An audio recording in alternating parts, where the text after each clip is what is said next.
Les aventuriers de l'étrange. Louis Bénédy sur Sud Radio.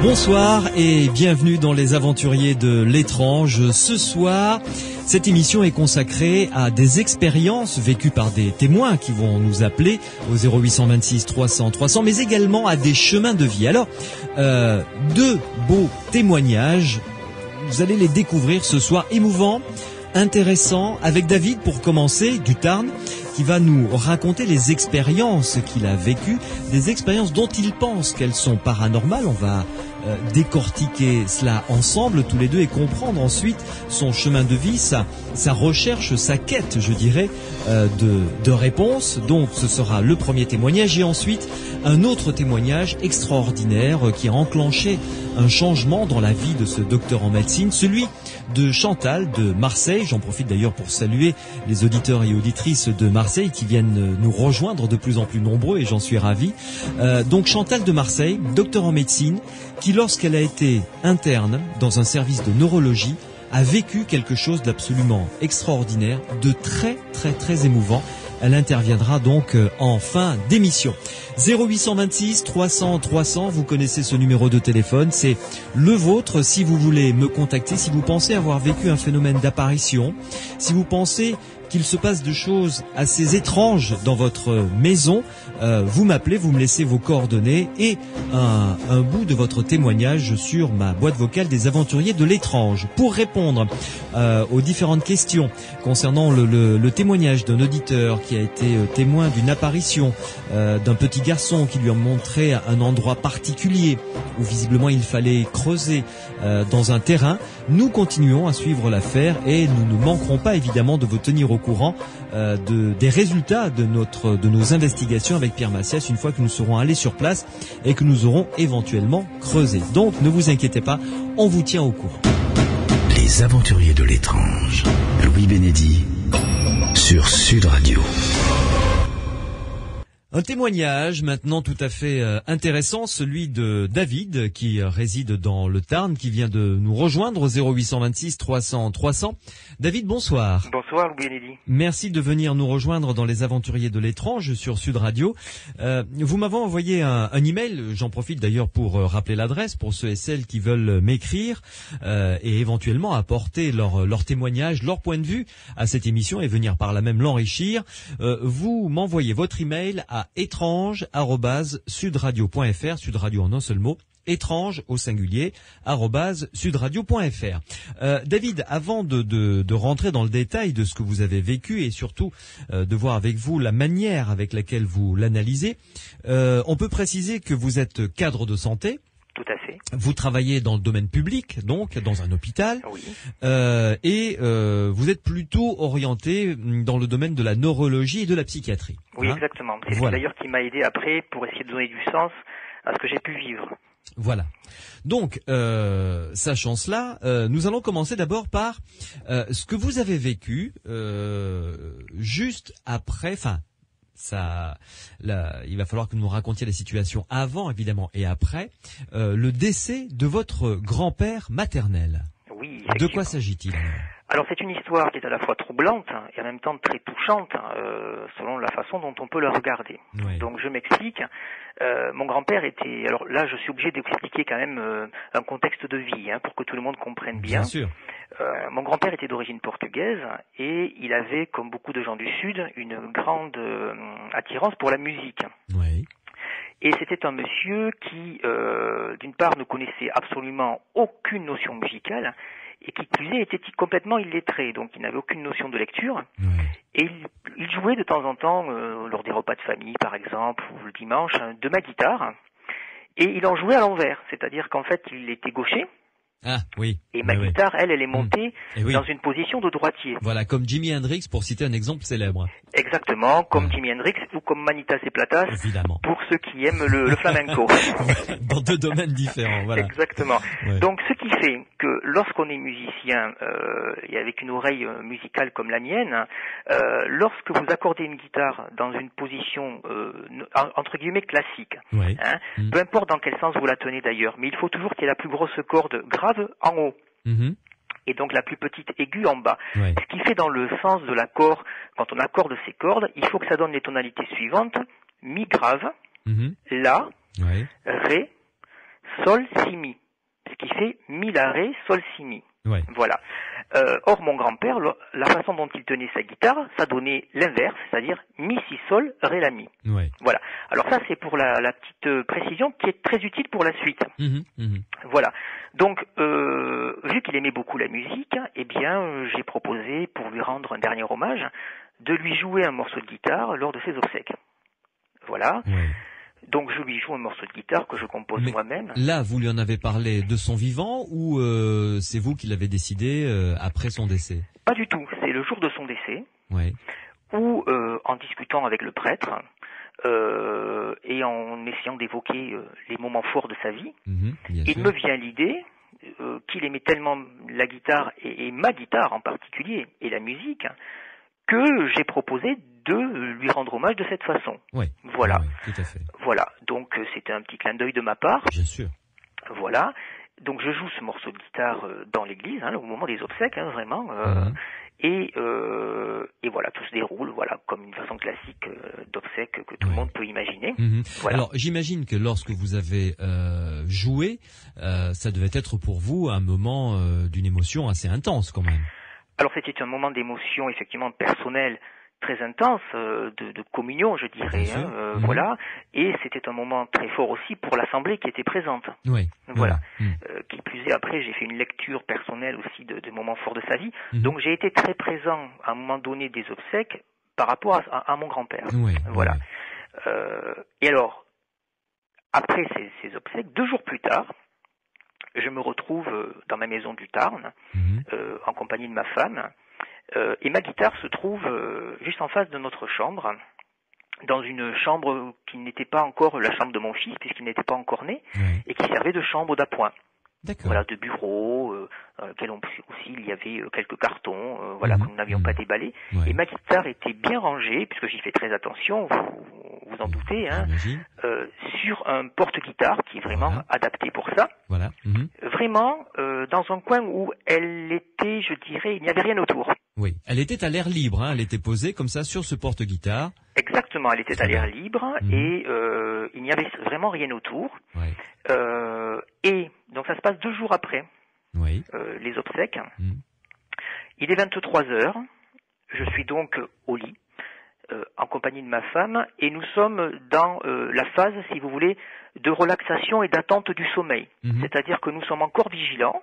Nous entendons les voitures qui passent à l'extérieur, la charpente qui craque, voilà. Donc il n'y a pas de sommeil paradoxal qui pourrait expliquer une activité, par exemple, onirique, de rêverie. Oui, tout à fait. Et à 23h10, la guitare se met à jouer toute seule. Et ce qui est le plus troublant, c'est qu'elle se met à jouer toute seule, corde après corde.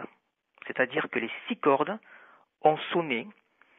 Et c'est là que le plus étrange et le plus amusant, je dirais, le plus pétillant arrive, c'est que les cordes se mettent à jouer, mais à l'envers. Mi, si, sol, ré, la, mi. Mi, si, sol, ré, la, mi, tel que mon grand-père pouvait le jouer. À ce moment-là, ma femme s'assoit dans le lit, m'interpelle et me dit « Tu as entendu comme moi ? Je viens d'entendre la guitare. » Et moi, dans une sérénité où je ne suis pas sûr si ça m'arrive à nouveau, je sois aussi serein, mais enfin, pour moi, c'était tout à fait naturel à ce moment-là. Et je lui réponds, mais bien sûr, je l'ai entendu aussi, je pense que c'est mon grand-père qui vient nous faire un clin d'œil. Voilà pour cette histoire. Donc, votre analyse à vous, dès le départ, oui. Dès que vous avez entendu ces 6 cordes jouer l'une après l'autre, oui. Pour vous, ça a été immédiatement, c'est mon grand-père qui vient nous faire un clin d'œil? Alors, ça a été ça pour 2 raisons. D'abord parce que j'ai l'habitude de jouer de la guitare et que je sais que pour obtenir la tonalité qui a été obtenue, il faut appuyer suffisamment fort sur chacune des cordes. Qui plus est, il faut les passer une par une. Autrement dit, avoir une sélection dans le doigt. Imaginons qu'un objet tombe ou frôle les cordes de ma guitare. En aucun cas, ça n'aurait pu donner la même mélodie. Oui. Voilà. Donc il fallait vraiment une intention pour parvenir à faire cette mélodie-là. Oui. Voilà. Donc, de suite, je me suis dirigé sur cette explication. Oui. Est-ce que vous avez chez vous un animal de compagnie? Alors justement, la précision, c'est que ce jour-là, puisque nous n'étions pas encore en été, tous les volets étaient fermés, les fenêtres étaient fermées. Je n'ai jamais eu d'animal de compagnie, que ce soit chien, chat. J'aurais pu avoir un poisson rouge, mais ça n'aurait sûrement pas créé d'incident sur la guitare. Il aurait eu des problèmes à jouer de la guitare. Oui, je pense, effectivement. Non, en aucun cas, pour redevenir sérieux, il n'y avait d'animaux et nous étions les 2 seules personnes, ma femme et moi, dans la maison. Voilà, il n'y avait pas d'invités, etc. Alors, ce qui est intéressant dans l'histoire que vous nous rapportez, c'est que votre épouse a entendu. Oui, voilà. Comme vous, la guitare. Oui, effectivement. Là, il y a un témoin auditif. Nous sommes 2. Et elle a entendu. Alors, là où c'est intéressant, alors je me suis, moi qui suis dans la neurologie, je me suis intéressé aussi au phénomène d'inconscient collectif que Jung a évoqué dans ses analyses. Et je me suis dit, peut-être, que finalement, d'une façon télépathique et non consciente, ta femme et toi avez désiré entendre un clin d'œil du grand-père et finalement vous êtes mis d'accord sur la guitare. Mais de manière inconsciente. De manière totalement inconsciente et télépathique. Voilà. Ce qui intéressera d'ailleurs sûrement Renaud Évrard et Pierre Macias comme idée. Voilà, s'ils entendent le message. Mais par ailleurs, il y a une faiblesse à cette hypothèse. À savoir que comment aurions-nous pu nous donner le même scénario, c'est-à-dire comment dans notre interprétation personnelle aurions-nous pu imaginer la même mélodie? À savoir que on aurait pu de façon inconsciente désirer que la guitare joue, rien ne prouvait tout de même que la même mélodie ait pu être entendue. Si c'était un désir inconscient et une hallucination après projetée. D'accord? Voilà. Donc, cette hypothèse, elle est à la fois intéressante à la base, mais elle a besoin d'être étayée par la suite. Voilà. Est-ce qu'il vous est arrivé de vivre par ailleurs, enfin avant cet événement, d'autres phénomènes un petit peu particuliers, un petit peu étranges? Alors oui, effectivement, ça c'est le 3e. Dans la liste, j'en ai vécu 2 autres. Oui, donc d'accord, donc on en parlera tout à l'heure. De quel type? Plutôt alors apparition. Apparition, d'accord. Oui. Bon, très bien. Tout à fait. Alors, est-ce que vous n'avez pas imaginé la possibilité que vous, comme vous êtes extrêmement impliqué d'abord, vous avez une relation affective forte, visiblement, avec ce grand-père. Oui, tout à fait. Oui, absolument. Il jouait sur votre guitare. Oui. Et on sait qu'un instrument de musique, pour un musicien, c'est quelque chose d'extrêmement personnel. Tout à fait. Qui se prête rarement. C'est presque comme une brosse à dents. Vraiment, ça se prête rarement. C'est comme un stylo. Vous avez votre manière de jouer, de pincer les cordes, etc. Bien. Oui. Donc, il y avait, premièrement, une relation très forte avec ce grand-père maternel. Absolument. Deuxième facteur intéressant, vous vous êtes extrêmement impliqué dans les obsèques de votre grand-père maternel. Vous vous êtes donné, vous avez écrit un texte, vous avez composé un morceau sur cette guitare, et vous avez joué dans l'église, donc le cercueil était là, j'imagine, et vous avez rendu cet hommage, et de votre propre terme, ça a été un moment d'émotion intense et de communion surtout. Absolument. De communion très forte avec votre grand-père maternel. Oui. Bien. Est-ce que vous n'avez pas imaginé que lorsque vous vous êtes relaxé 2 jours après, donc le temps que cette pression commence à retomber et que les barrières psychologiques s'affaissent tout doucement, au moment où vous étiez dans le noir avec votre épouse en train d'essayer de chercher le sommeil, vous n'aviez pas à ce moment-là peut-être provoqué par effet de psychocinèse, c'est-à-dire l'effet de l'esprit sur la matière, fait à la guitare, de manière inconsciente, fait jouer à cette guitare, parce que vous connaissiez parfaitement le doigté du jeu de votre grand-père, la manière dont il jouait, puisque vous êtes musicien vous-même. Donc, vous êtes le seul parmi les 2 personnes qui étaient présentes dans cette maison ce soir-là à être apte à reproduire avec le plus de précision possible ce son.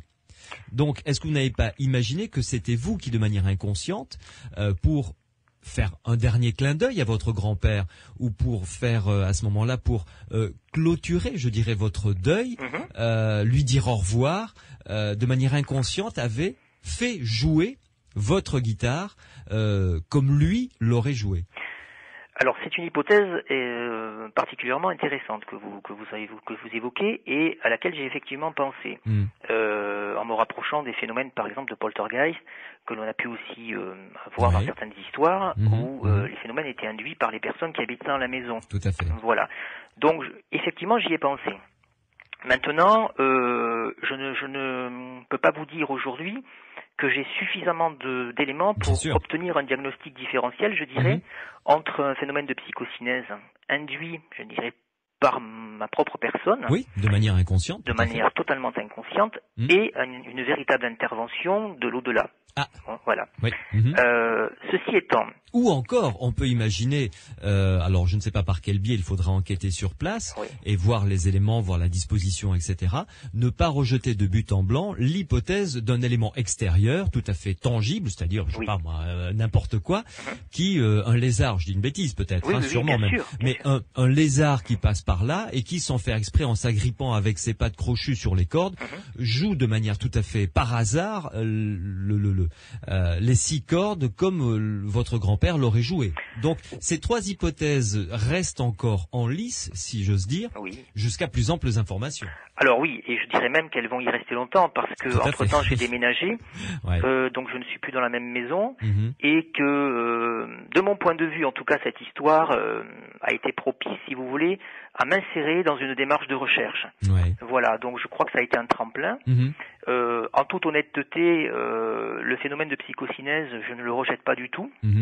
Maintenant, la question que je me pose, c'est effectivement pourquoi aurais-je joué à l'envers, et peut-être était-ce pour me prouver peut-être aussi que mon grand-père était toujours là, ou pour clôturer le deuil, pour faire un lien avec lui. Là, sur cette histoire-là, je vous avoue que je laisse ouvert effectivement ces hypothèses, plus sur celle de la psychocinèse d'ailleurs que sur celle d'un éventuel animal, parce que là où on peut démontrer de façon scientifique quelque chose de différent, c'est que pour établir les tonalités que j'ai entendues et que j'ai réussi à reproduire, il faut une pression sur les cordes qui est supérieure à 5 grammes. D'accord. Donc, en termes de petit animal, on pourrait avoir des différentiels. Où là, par contre, on pourrait avoir des mesures qui prouveraient que ça ne peut pas être, alors, un lézard ou un papillon, par exemple, vous voyez, quelque chose qui pourrait voler dans la pièce et que nous n'aurions pas vu. Oui, tout à fait. Ou une souris, ou que sais-je, un rat. Exactement. Enfin, bref, quel que soit d'autre. Mais avant de faire une pause et de nous retrouver dans quelques instants, David, une dernière question. Est-ce que, parce que finalement c'est peut-être cela le plus important, est-ce que ça vous a fait du bien de l'entendre? Alors, en toute honnêteté, je ne me souviens pas que ça m'a fait plus de bien ou plus de mal. Je dirais que ça m'a ouvert l'esprit sur d'autres possibles. Voilà, ça a été pour moi une porte d'entrée.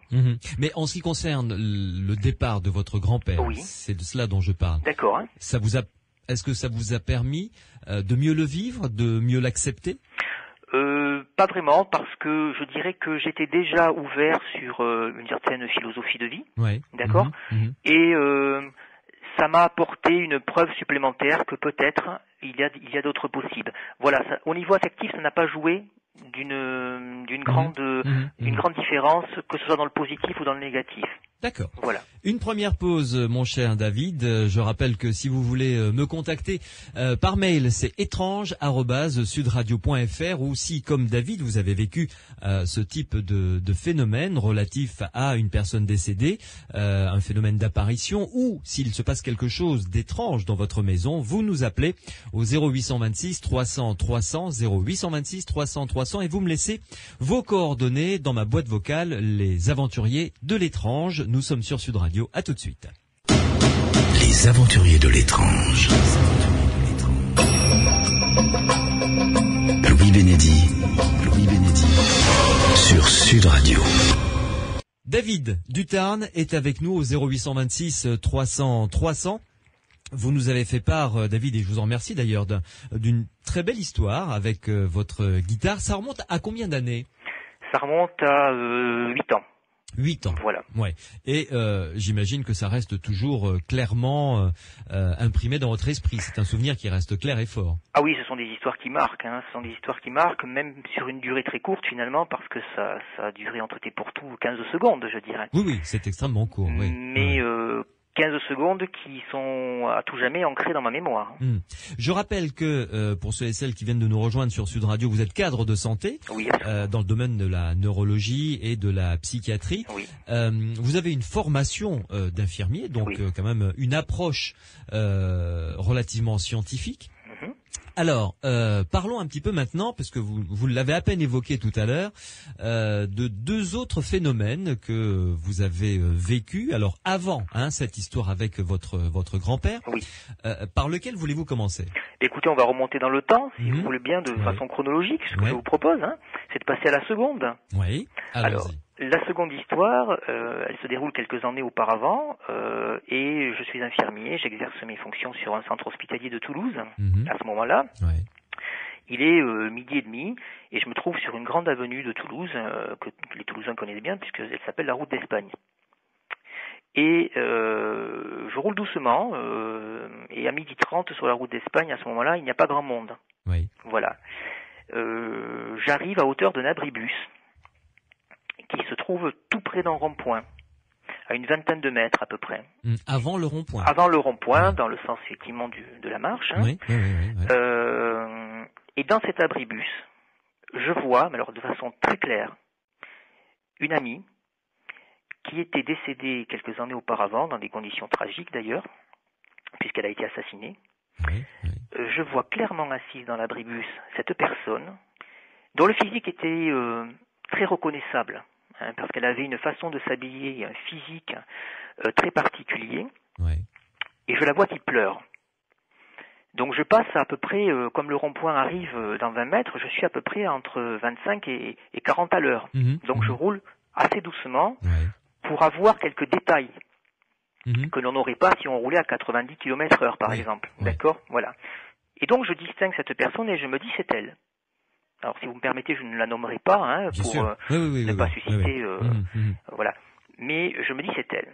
Et j'ai de la chance, j'ai un rond-point juste à 20 mètres. Donc, qu'est-ce que je décide ? Je décide de faire chemin inverse, de revenir en arrière, pour vérifier si j'ai rêvé ou pas. Voilà. Et l'impression que j'ai pendant que je tourne, c'est que cette personne est très triste et qu'elle pleure à chaudes larmes. Et en revenant à hauteur de l'abribus, je m'aperçois qu'il n'y a plus personne à l'intérieur. Or, et ça j'en suis persuadé, parce que j'y ai pensé tout en faisant le tour du rond-point, j'ai vérifié qu'il ne passe aucun véhicule derrière moi, que ce soit autobus ou automobile. Qui aurait pu la prendre. Parfaitement, s'arrêter, la prendre, etc. Donc il n'y en a pas eu. Je me suis arrêté et j'ai regardé aux alentours, sur le trottoir, derrière l'abribus, il y avait un champ à ce moment-là, personne dans le champ. Je n'ai plus retrouvé trace de cet individu, de cette personne, dans l'abribus. Et ma conviction, alors là attention, il faut le prendre avec des pincettes, parce qu'il n'y a que moi là qui l'ai vu par contre. Ma conviction, c'est d'avoir revu cet ami décédé dans cet abribus qui pleurait. Alors, était-ce un message ?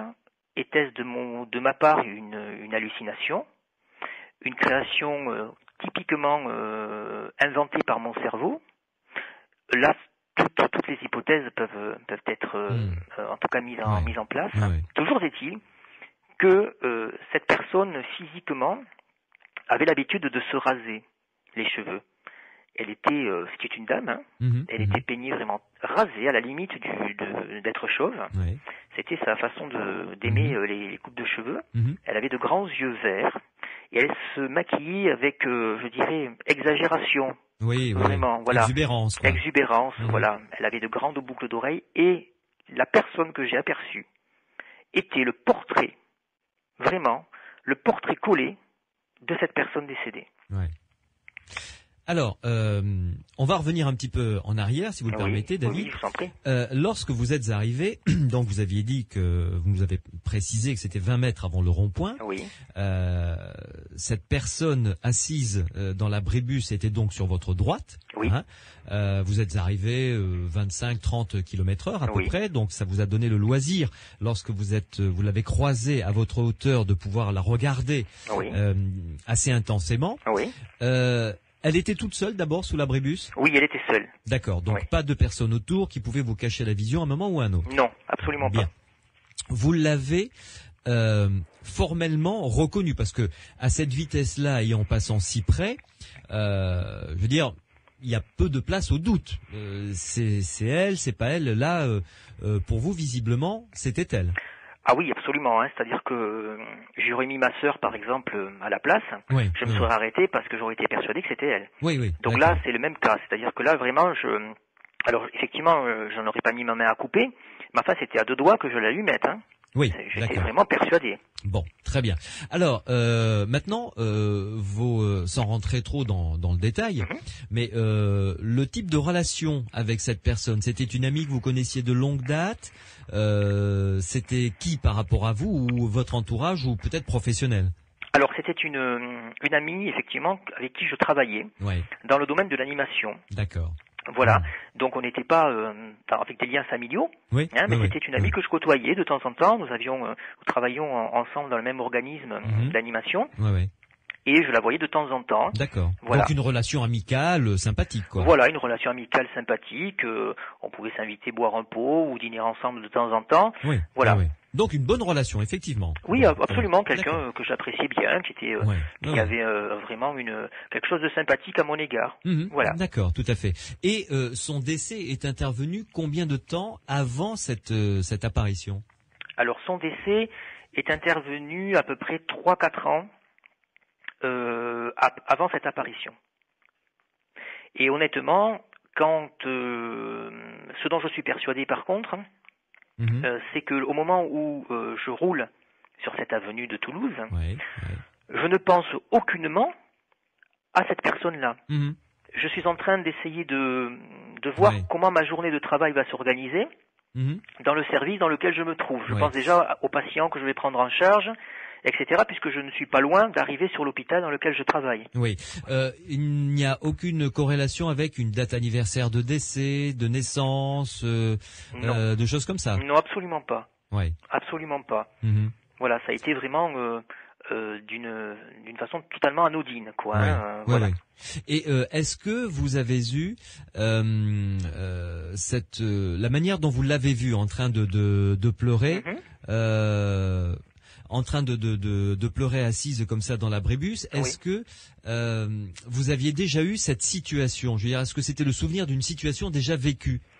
Alors non, parce que, en tout cas vis-à-vis d'elle, non, parce que c'est quelqu'un qui était très gai, très joyeux, qui était une bonne vivante, je dirais, et qui avait beaucoup de plaisir à raconter, à exposer son humour, à raconter des histoires, etc.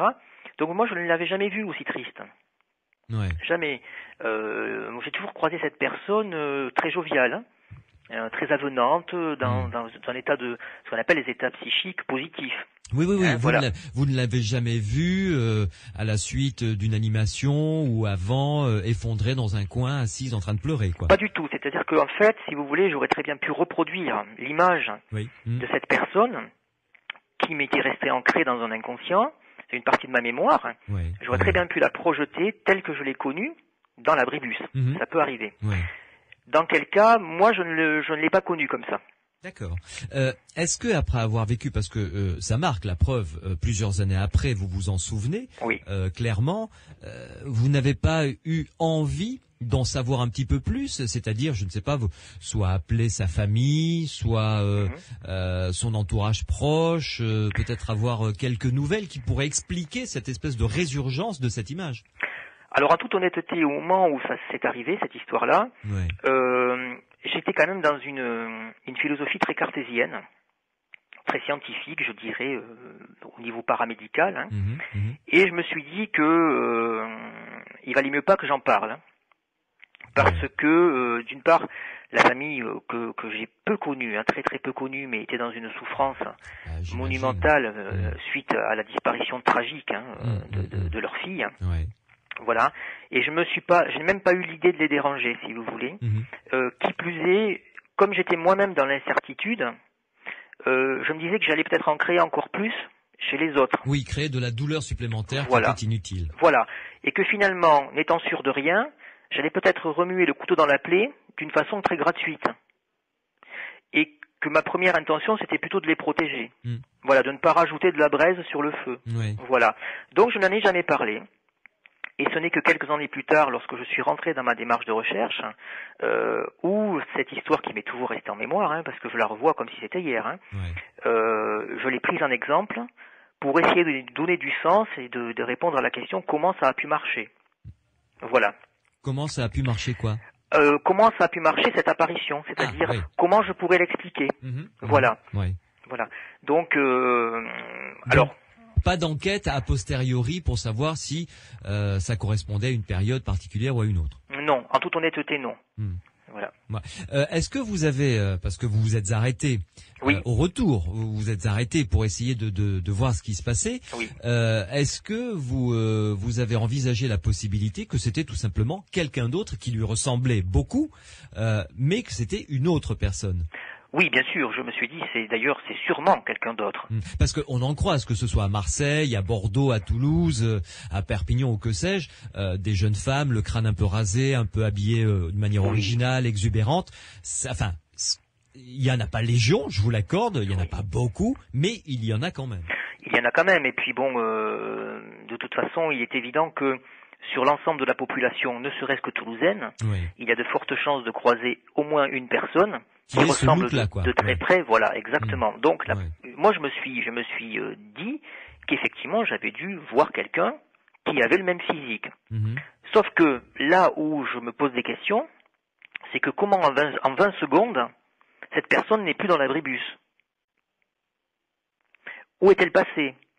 C'est-à-dire 20 secondes, c'est très court, hein, quand même. Donc en 20 secondes, vous n'allez pas loin. Oui, il faut le temps de faire le tour du rond-point et de revenir sur vos pas. Donc ça doit faire un petit peu plus de 20 secondes, j'imagine. Même pas, non, parce que le rond-point, je vous dis, il était à 20 mètres. C'est-à-dire que moi, quand j'ai vu ça, j'ai rétrogradé, j'ai accéléré. J'ai vraiment fait le tour de rond-point le plus vite possible. Et il s'est pas passé plus de 20 secondes. Ça, j'en suis persuadé. Par contre, le temps a suffi pour que cette personne ne soit plus là où elle était. Voilà. Donc là aussi je me pose des questions. C'est que alors par contre j'ai cherché à la retrouver. J'ai regardé autour, je me suis mis derrière l'abribus, j'ai regardé dans le champ. Pas âme qui vive, je dirais. Donc là j'ai trouvé ça étrange quand même. Et quelle est votre analyse alors vous à présent? Alors elle est de deux sortes.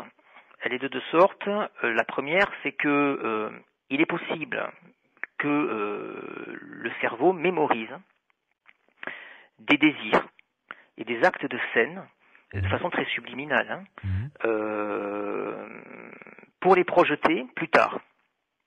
À savoir que il est très probable que je me sois dit que j'aimerais beaucoup voir l'apparition de quelqu'un qui soit parti pour m'ancrer dans la conviction que ça existe.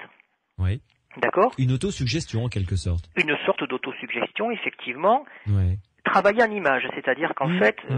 sous forme d'apparition visuelle. Le cerveau est tout à fait capable de se créer des représentations. Oui. En neurologie et en psychiatrie, vous devez en croiser souvent. Absolument. Des gens qui ont des apparitions ou ce qu'on appelle des hallucinations, sans que le terme soit péjoratif du reste. On est d'accord. Tout à fait. Ouais. Mais par exemple, en psychiatrie, quelqu'un qui vous dit qu'il voit un loup peut vous le décrire. Ah, complètement, c'est très précis. Voilà. Et je me suis dit que peut-être, sans être atteint d'une maladie mentale particulière, bien sûr.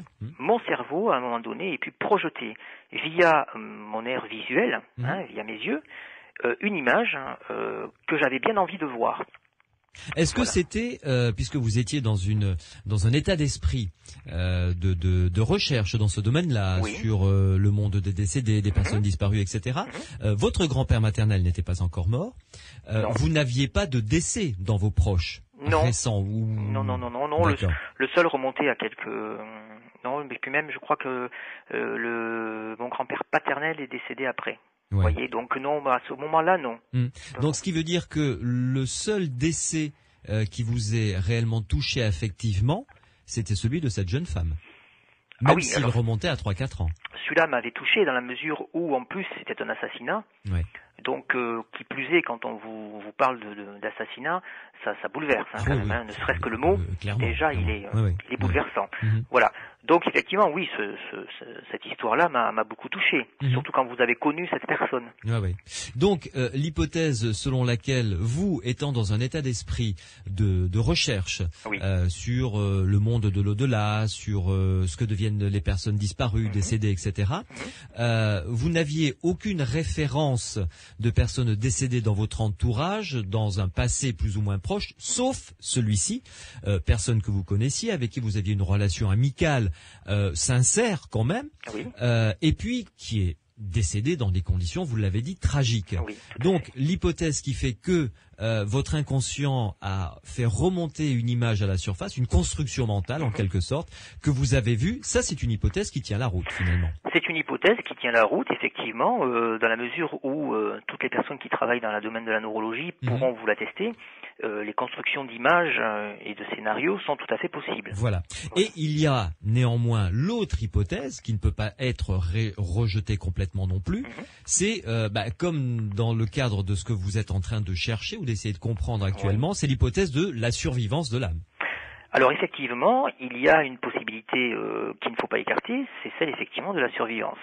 Alors oui, tout à fait, pourquoi pas. Maintenant, je dirais que si c'est le cas, il y avait sûrement un message derrière tout ça que moi je n'ai pas su décrypter. C'est ce que j'allais vous dire. C'est-à-dire que c'est assez saisissant de rouler sur une route et puis tout d'un coup de voir quelqu'un que vous avez connu 4 ans plus tôt, et qu'est-ce que ça veut dire, en gros, d'accord ? Qu'est-ce que ça veut dire ? Quel sens ça peut avoir ? Alors après, on peut toujours dans notre imagination en trouver. Elle voulait me dire qu'elle est très triste, elle voulait me dire que ça n'allait pas bien. La réaction que j'aurais dû avoir à ce moment-là, mais à laquelle je n'ai pas pensé, aujourd'hui parce que j'ai un petit peu plus mûri, je le ferai, c'est peut-être de contacter un médium pour lui raconter ce qui s'est passé et voir s'il y a des liens avec effectivement une souffrance de quelqu'un qui serait passé dans l'au-delà. Or, à ce moment-là, je ne l'ai pas fait. Encore une fois, je vous dis, j'étais vraiment dans ma période de profession en soins infirmiers, vraiment attaché à ce qui se mesure, ce qui se voit, ce qui se palpe. D'accord ? Donc, je me suis dit que il fallait le ranger dans la mémoire et puis rien de plus, quoi. Voilà. D'être très prudent surtout. Oui, d'être extrêmement prudent. Et puis peut-être de se dire que tout simplement la réponse, c'est vous qui l'avez, pas besoin peut-être de passer par l'intermédiaire d'un médium. Oui, mais en même temps, si vous voulez, quand vous faites de la recherche, comme c'est mon cas aujourd'hui, j'évite de me précipiter sur une conclusion. D'accord ? Donc, de m'ouvrir à d'autres possibles. Et si vous voulez, si je me dis que finalement la réponse je l'ai en moi et que j'en conclus parce que ça me fait aussi du bien, ça peut être rassurant après tout de se dire qu'il y a une survie après la mort. Bien sûr. Voilà. Et que l'histoire est close, effectivement, ça me prouve bien qu'il y en a une, survie après la mort. Finalement, j'ai même plus besoin de rechercher. Voilà. Et c'est un peu dommage, quelque part. Voilà. Donc je me laisse cette ouverture de consulter d'autres personnes pour savoir d'une part comment elles peuvent analyser cette situation. Et puis dans le cadre, pourquoi pas, d'un médium, d'essayer de voir si elle a des liens, des contacts, des visions, qui pourraient expliquer pourquoi moi, sur cette route, à ce moment-là, j'ai vu cette personne. Voilà, pourquoi m'a-t-elle choisi à moi? Après tout, pourquoi pas quelqu'un de sa famille plus proche? Vous ne savez pas, elle l'aurait peut-être apparu, mais comme vous ne leur avez pas demandé. Et non, je ne leur ai pas demandé, vous voyez. Donc c'est encore un grand chantier tout ça, finalement. Tout à fait. Alors, on va faire une pause à nouveau, David, si vous le permettez. Oui, je t'en prie. Avant de se retrouver donc dans quelques instants pour explorer cette troisième et dans l'ordre chronologique, la première. La première, oui. Le premier phénomène paranormal que vous ayez vécu. Tout à fait. Ce que vous semblez être paranormal. Et le temps pour moi de rappeler donc que si des personnes ont vécu comme vous des phénomènes de ce type, d'apparition, des choses quelque peu étranges dans une maison, vous m'appelez au 0826 300 300, 0826 300 300 et vous me laissez surtout vos coordonnées et puis un petit bout d'explication de ce que vous avez vécu sur ma boîte vocale, Les Aventuriers de l'étrange. Si vous êtes plutôt un adepte de l'écriture, à ce moment-là, par mail, vous envoyez votre message à étrange, au singulier, étrange, @sudradio.fr. À tout de suite. Les Aventuriers de l'étrange. Louis Bénédy, sur Sud Radio. David Dutarn est en ma compagnie ce soir dans Les Aventuriers de l'étrange sur Sud Radio au 0826 300 300. David, vous nous avez fait part très gentiment d'ailleurs de deux phénomènes que vous avez vécus, avec un esprit d'analyse assez rigoureux du reste. Je le mets à votre crédit sans vous précipiter forcément sur une hypothèse plutôt qu'une autre. Enfin, quand même avec une petite préférence pour la survivance. On va peut-être comprendre pourquoi après, puisque vous avez l'air d'avoir beaucoup travaillé dans ce sens-là. Vous avez croisé d'ailleurs quelqu'un qui est un habitué des Aventuriers de l'étrange et qui travaille dans ce sens-là également, Jean-Jacques Charbonnier. Oui, tout à fait. Qui vient de publier un roman, La mort décodée. Oui, un très très bon bouquin d'ailleurs. Vous l'avez peut-être lu? Alors, je ne l'ai pas lu parce que j'ai décidé de prendre les livres de Monsieur affaire, Charbonnier dans la chronologie. Ah, voilà. Mais c'est un roman, vous pouvez le lire comme ça direct. Hein. Oui, voilà, mais bon, alors, figurez-vous que je l'ai vu hier, Jean-Jacques Charbonnier, voilà. Et donc, nous avons longuement discuté sur les NDE, puisque je travaille beaucoup là-dessus maintenant, et sur la transcommunication instrumentale. Et donc, j'achète ces livres dans l'ordre où ils sont sortis. Bon. Voilà, tout simplement. Voilà, mais ça, c'est très arbitraire de ma part. Oui, tout à fait. Vous faites bien comme vous voulez, mon cher David. Enfin, le bouquin est bon, hein, le roman est bien. Oui, le livre est d'ailleurs, nous en avons discuté avec d'autres personnes. C'est un livre, roman initiatique, je dirais. Oui, c'est ça. Particulièrement captivant. Oui, voilà. Tout à fait. C'est un bon polar. Ouais. Alors, revenons à vous, mon cher David, et puis explorons le troisième et dernier phénomène, qui est le premier dans l'ordre chronologique, c'est-à-dire c'est celui que vous avez vécu le premier. Oui. Ensuite, l'histoire de la guitare avec votre grand-père maternel, c'était le dernier, il y a 8 ans. Tout à fait. Là, ça nous fait remonter à combien d'années en arrière? Alors là, nous remontons beaucoup plus loin. J'ai 6 ans à cette époque-là, donc nous sommes en 1974. Effectivement. Voilà, donc je suis petit. Oui. Voilà. Je suis petit, mais suffisamment grand pour me souvenir. Oui. Voilà. À savoir que si j'avais eu 3 ans, par exemple, ma mémoire n'aurait peut-être pas été suffisante pour me rappeler de faits aussi concrets. Voilà. Là, j'ai 6 ans, et c'est le soir. Je suis dans mon lit, et je dirais qu'on retrouve un petit peu la même atmosphère que pour la guitare de mon grand-père, à savoir que j'ai les yeux fermés et j'attends le sommeil. Voilà. Donc là aussi, je ne dors pas, je ne suis pas dans une phase de rêverie avec un sommeil paradoxal. J'entends les bruits aux alentours. À ce moment-là, j'habite avec mes parents dans le centre-ville de Toulouse. Oui. Enfin, il vous semble ne pas dormir, mais vous êtes entre deux eaux. Non, je suis sûr et certain que je ne suis pas entre deux eaux, parce que j'entends les bruits alentours, et que je sais que je ne dors pas. Je suis conscient d'attendre de m'endormir. Voilà. Et puis j'ouvre les yeux, comme d'ailleurs je le fais souvent quand j'attends de m'endormir. De temps en temps, j'ouvre les yeux puis je les referme. Voilà. Et lorsque j'ouvre les yeux, je vois flotter devant moi à une distance à peu près de 1 mètre, 1 mètre 30, quelque chose de forme ronde, voire légèrement ovoïde, grise, transparente, translucide, je dirais, une forme qui fait à peu près en diamètre, je dirais, une assiette dans laquelle nous pouvons manger tous les jours, quoi, 20-30 centimètres, voilà. Et cette forme se déplace tout doucement de droite à gauche, sans bruit. Et je la regarde un petit peu comme vous pourriez regarder le déplacement du balancier d'une pendule. Voilà. Je la regarde parce que je comprends pas trop bien ce que c'est, mais par contre je ne suis pas effrayé. J'attends. Alors quand je dis j'attends, ça n'a pas duré 2 heures, ceci dit, quand je dis j'attends, ça dure peut-être une dizaine de secondes, quoi, voilà. Et puis cet objet s'approche de moi. Ah, c'est-à-dire il vient vers vous, quoi. Il vient vers moi, tout à fait, il flotte, Oui. Alors bon, je dis cet objet parce que je ne sais pas ce que c'est, d'accord. Donc j'appelle ça un objet. Oui. Donc ça s'approche de moi à une distance très proche, d'une vingtaine de centimètres. Elle s'arrête, cette forme, et puis elle se met à tourner sur elle-même avec un bruit évocateur comme un roulement de tambour, un peu ou une hélice, si vous voulez. Alors c'est très difficile pour nos auditeurs de se représenter ce bruit-là, mais il faut penser à une espèce d'hélice qui tourne, voilà, et me pénètre entre les deux yeux. C'est-à-dire que j'ai senti cette forme rentrer en moi au niveau de la zone qu'il y a entre mes 2 yeux. Voilà. Et à ce moment-là, je m'endors. Je trouve le sommeil. Bon, il ne se passe rien de spécial.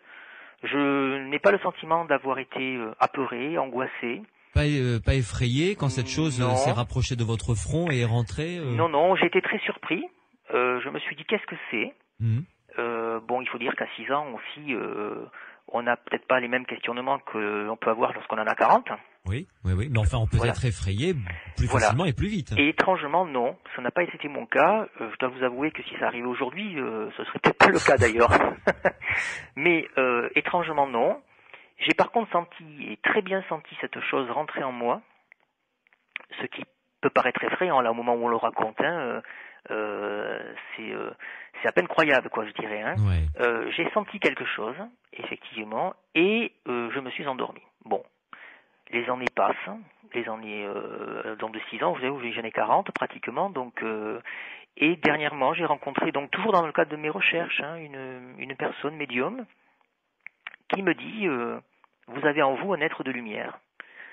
Et j'ai fait le lien, parce que cette histoire-là me revient souvent, si vous voulez. De façon régulière, je me revois la scène, qui revient à moi comme ça, sans forcément que je la demande. Je revois cette scène avec ce...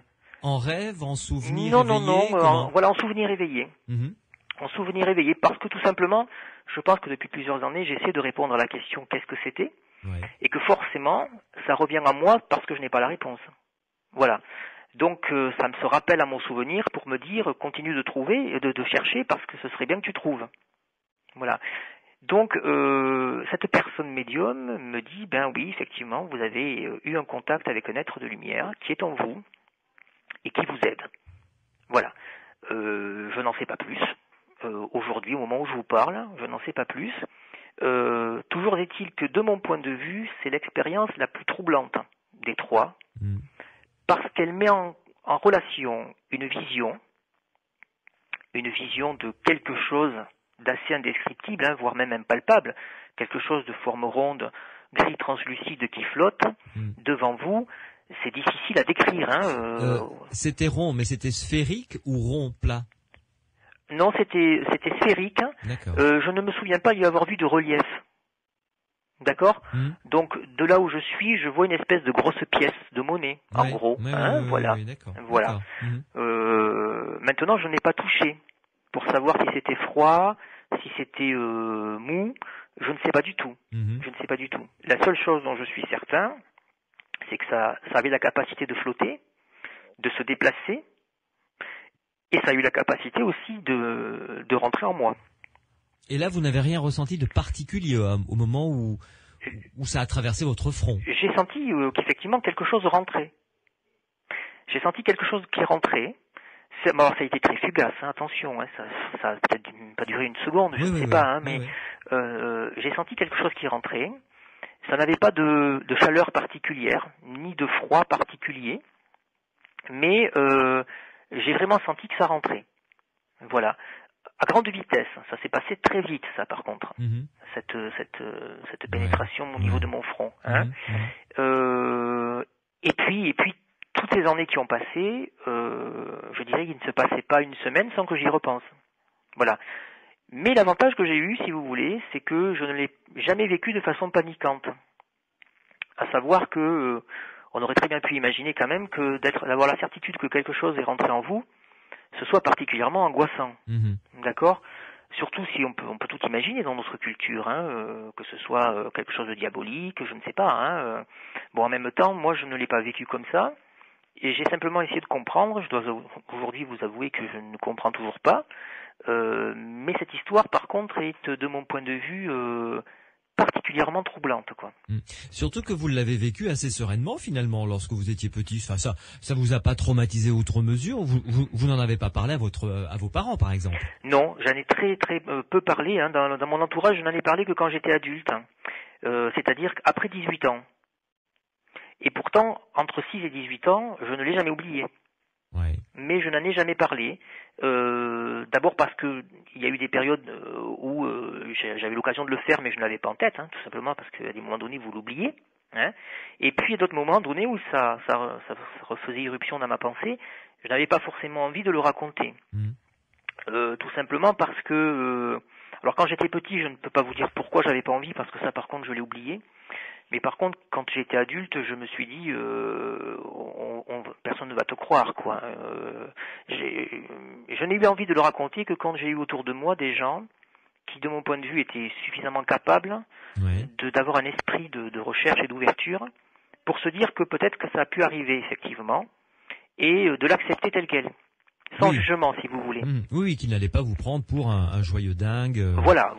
Ou pour un diseur de n'importe quoi. Encore une fois, tu me racontes des cracks, je te crois pas, c'est pour rire. Voilà. Donc, je ne l'ai raconté que lorsque j'ai autour de moi ces personnes-là. Oui. Et j'en ai d'ailleurs parlé hier avec Jean-Jacques Charbonnier, plus une personne qui est médium, qui était à ce moment-là avec moi. Effectivement, nous nous sommes questionnés. Alors effectivement, ce qui est frustrant dans l'histoire, c'est que personne n'a la réponse, si vous voulez. Oui. Mais bon, pour moi, si vous voulez, c'est un levier pour continuer à essayer de travailler sur les productions du cerveau, les capacités à se créer des illusions, voilà, et la réalité de peut-être une existence que nous ne voyons pas, mais qui est peut-être parmi nous. Voilà. Ouais. Encore cette hypothèse de survivance. Alors je suis désolé d'y revenir, mais finalement dans mes histoires, il y a quand même un lien dans ces trois histoires avec la notion de survivance. Il y en a deux. Il y en a au moins deux. Il y a vous, d'abord, qui êtes le point commun à toutes ces histoires. Oui. Et ce qui n'est pas rien. Oui. Et ensuite, il y a l'hypothèse éventuelle de la survivance, effectivement. Tout à fait. Tout à fait. Ouais. Voilà. Une pause, mon cher David, et on se retrouve dans quelques instants pour parler justement. Moi, je n'emploierai pas le terme de recherche, mais plutôt de quête. Pour pas qu'il y ait d'ambiguïté avec une recherche scientifique, vous voyez, pas qu'il y ait d'ambiguïté dans ce sens-là, mais de quête, votre quête personnelle à vous. D'accord. Quelles ont été vos rencontres, les réponses que vous pensez avoir obtenues, et où vous en êtes actuellement après avoir vécu depuis l'âge de 6 ans jusqu'à 40 ans maintenant, ces trois phénomènes qui sont restés quand même extrêmement gravés dans votre mémoire et qui ont dû vous poser de plus en plus de questions, j'imagine. Absolument. Les Aventuriers de l'étrange sur Sud Radio, ça continue dans quelques instants. Les Aventuriers de l'étrange. Louis Bénédy sur Sud Radio. Suite et fin de la conversation avec David au 0826 300 300. David du Tarn, qui est cadre de santé, formation et diplôme d'infirmier, plutôt orienté sur la neurologie et la psychiatrie. On parlera d'ailleurs de votre travail et de vos relations avec vos différents collègues. Si d'autres personnes vous ont rapporté comme ça quelques histoires un peu particulières survenues dans les services que vous avez traversés. puisque on écoutera tout à l'heure le témoignage de Chantal de Marseille, qui elle est médecin, docteur en médecine, qui a été interne dans un service de neurologie, et qui a vécu un phénomène d'apparition et quelques phénomènes également de télépathie avec des patients qui étaient soit dans le coma, ou en tout cas dans l'impossibilité totale de s'exprimer de manière normale, par les voies conventionnelles, on va dire.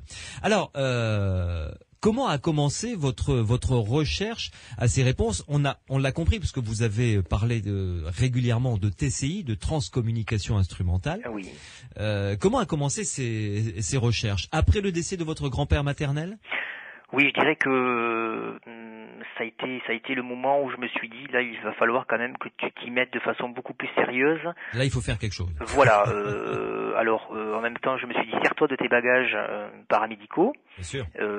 Et en même temps de mon quotidien en service de médecine neurologique, pour à la fois étudier de façon beaucoup plus précise le fonctionnement du cortex cérébral, du cerveau, de toutes ces zones et de tout ce qu'il peut produire, du fonctionnement biochimique à l'intérieur du cerveau, avec notamment l'influence par exemple d'une hormone qui s'appelle la sérotonine sur les possibilités hallucinatoires, etc.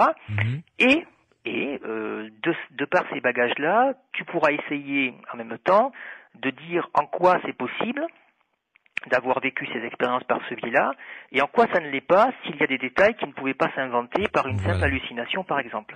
Voilà. Petite parenthèse, est-ce que dans les différents services où vous avez travaillé, auxquels vous avez collaboré, vous avez recueilli comme ça des histoires entre collègues qui vous ont fait part de choses un petit peu particulières qu'ils auraient vécues?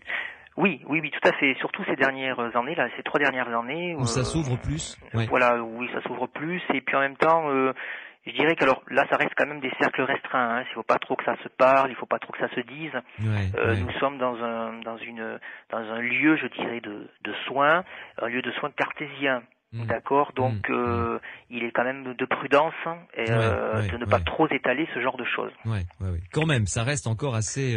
Oui, ça reste encore assez clos comme discussion. Néanmoins, j'ai autour de moi des collègues de travail qui rapportent des phénomènes très troublants vécus, alors soit dans leur milieu professionnel, mais pas uniquement, aussi dans leur milieu familial, des phénomènes à la fois de télépathie, à la fois d'apparition, de communication avec l'au-delà, en tout cas c'est leur version, d'accord, voilà, et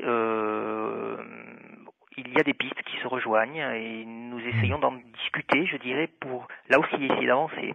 Voilà. On y reviendra peut-être. Avez-vous une ou deux histoires à nous relater comme ça qui vous ont profondément troublé? On y reviendra tout à l'heure.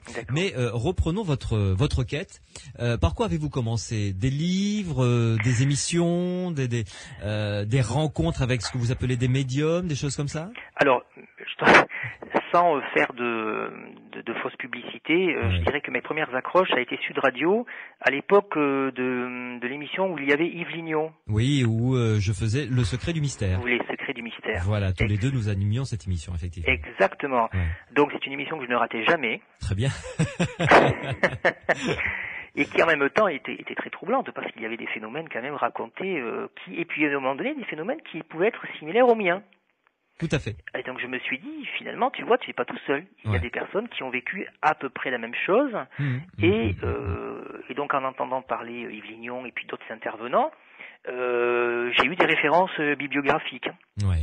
Voilà, donc je me suis mis à chercher et je suis tombé ensuite, parce que qui cherche trouve, forcément, je suis tombé ensuite sur des personnes qui n'étaient pas loin dans le milieu toulousain, notamment un monsieur qui s'appelle Yves Linès, voilà, qui pratique la transcommunication instrumentale, voilà, et puis plus tard le docteur Charbonnier, puis finalement des collègues et amis avec qui je n'en avais jamais parlé, mais à qui il était arrivé des aventures particulièrement étranges et qui attendaient peut-être ce moment pour pouvoir justement chercher avec moi. Et donc finalement, de fil en aiguille, des livres effectivement, notamment du père François Brune, sur les communications avec l'au-delà. Donc je me suis fait une bibliothèque d'une trentaine de livres là à l'heure actuelle sur les morts nous parlent, la TCI, les possibles aussi hallucinations. Ouais. Et dernièrement, je me suis pas encore procuré, mais il est passionnant ce livre-là parce que j'ai écouté l'émission, le livre sur le monsieur qui a travaillé sur le hasard. Oui, il est passé, oui. Il y a peu de temps. Gérald Bronner. Voilà. Voilà, parce que quand même, malgré tout, je suis d'accord avec ce monsieur. Il faut éviter de mettre tout dans le même sac. Tout à fait. Ouais. Et il y a peut-être aussi des explications très rationnelles à des phénomènes. Voilà.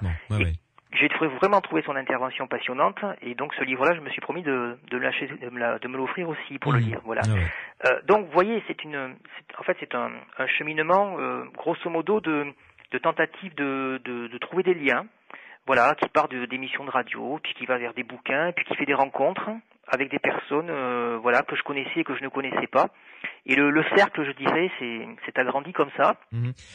Est-ce que vous avez vous-même fait des tentatives de transcommunication instrumentale? Oui. Alors, suite à une conférence à laquelle j'ai assisté, où un médium très connu, mais je suis désolé, j'ai oublié son nom, mais peu importe, à la limite, sur le contenu de ce que je vais vous dire, a eu donc des contacts, et nous avons parlé de transcommunication instrumentale, et il y avait parmi ces personnes-là aussi dans la conférence Yves Linès, qui m'a donné des conseils. Voilà, et donc j'y m'y suis essayé avec beaucoup d'humilité surtout, et surtout aussi sans s'enfoncer tête baissée n'importe comment. Voilà, parce que il faut quand même que les auditeurs qui nous écoutent et auditrices sachent qu'on ne fait pas de la TCI n'importe comment pour s'amuser. Voilà, donc je me suis initié avec le plus grand sérieux à la TCI, et j'ai obtenu, durant les 20 ou 30 tentatives que j'ai faites à l'heure actuelle, un résultat qui a été analysé et qui a été attesté comme étant une voix paranormale. Voilà. Alors, attesté et analysé par Monsieur Yves Linès, j'imagine. Par Yves Linès, et puis par certains de ses confrères, parce qu'il n'était pas tout seul. Et effectivement, la confirmation est que cette voix était bien, et je l'ai toujours d'ailleurs gardée enregistrée sur mon logiciel informatique, une voix paranormale. Voilà. Alors, sans remettre en doute, parce que je ne connais pas ce monsieur Yves Linès, mais bon, quand vous dites analyser et tester, c'est-à-dire par ses propres soins, ça n'a en aucun cas, ça ne représente une validation scientifique.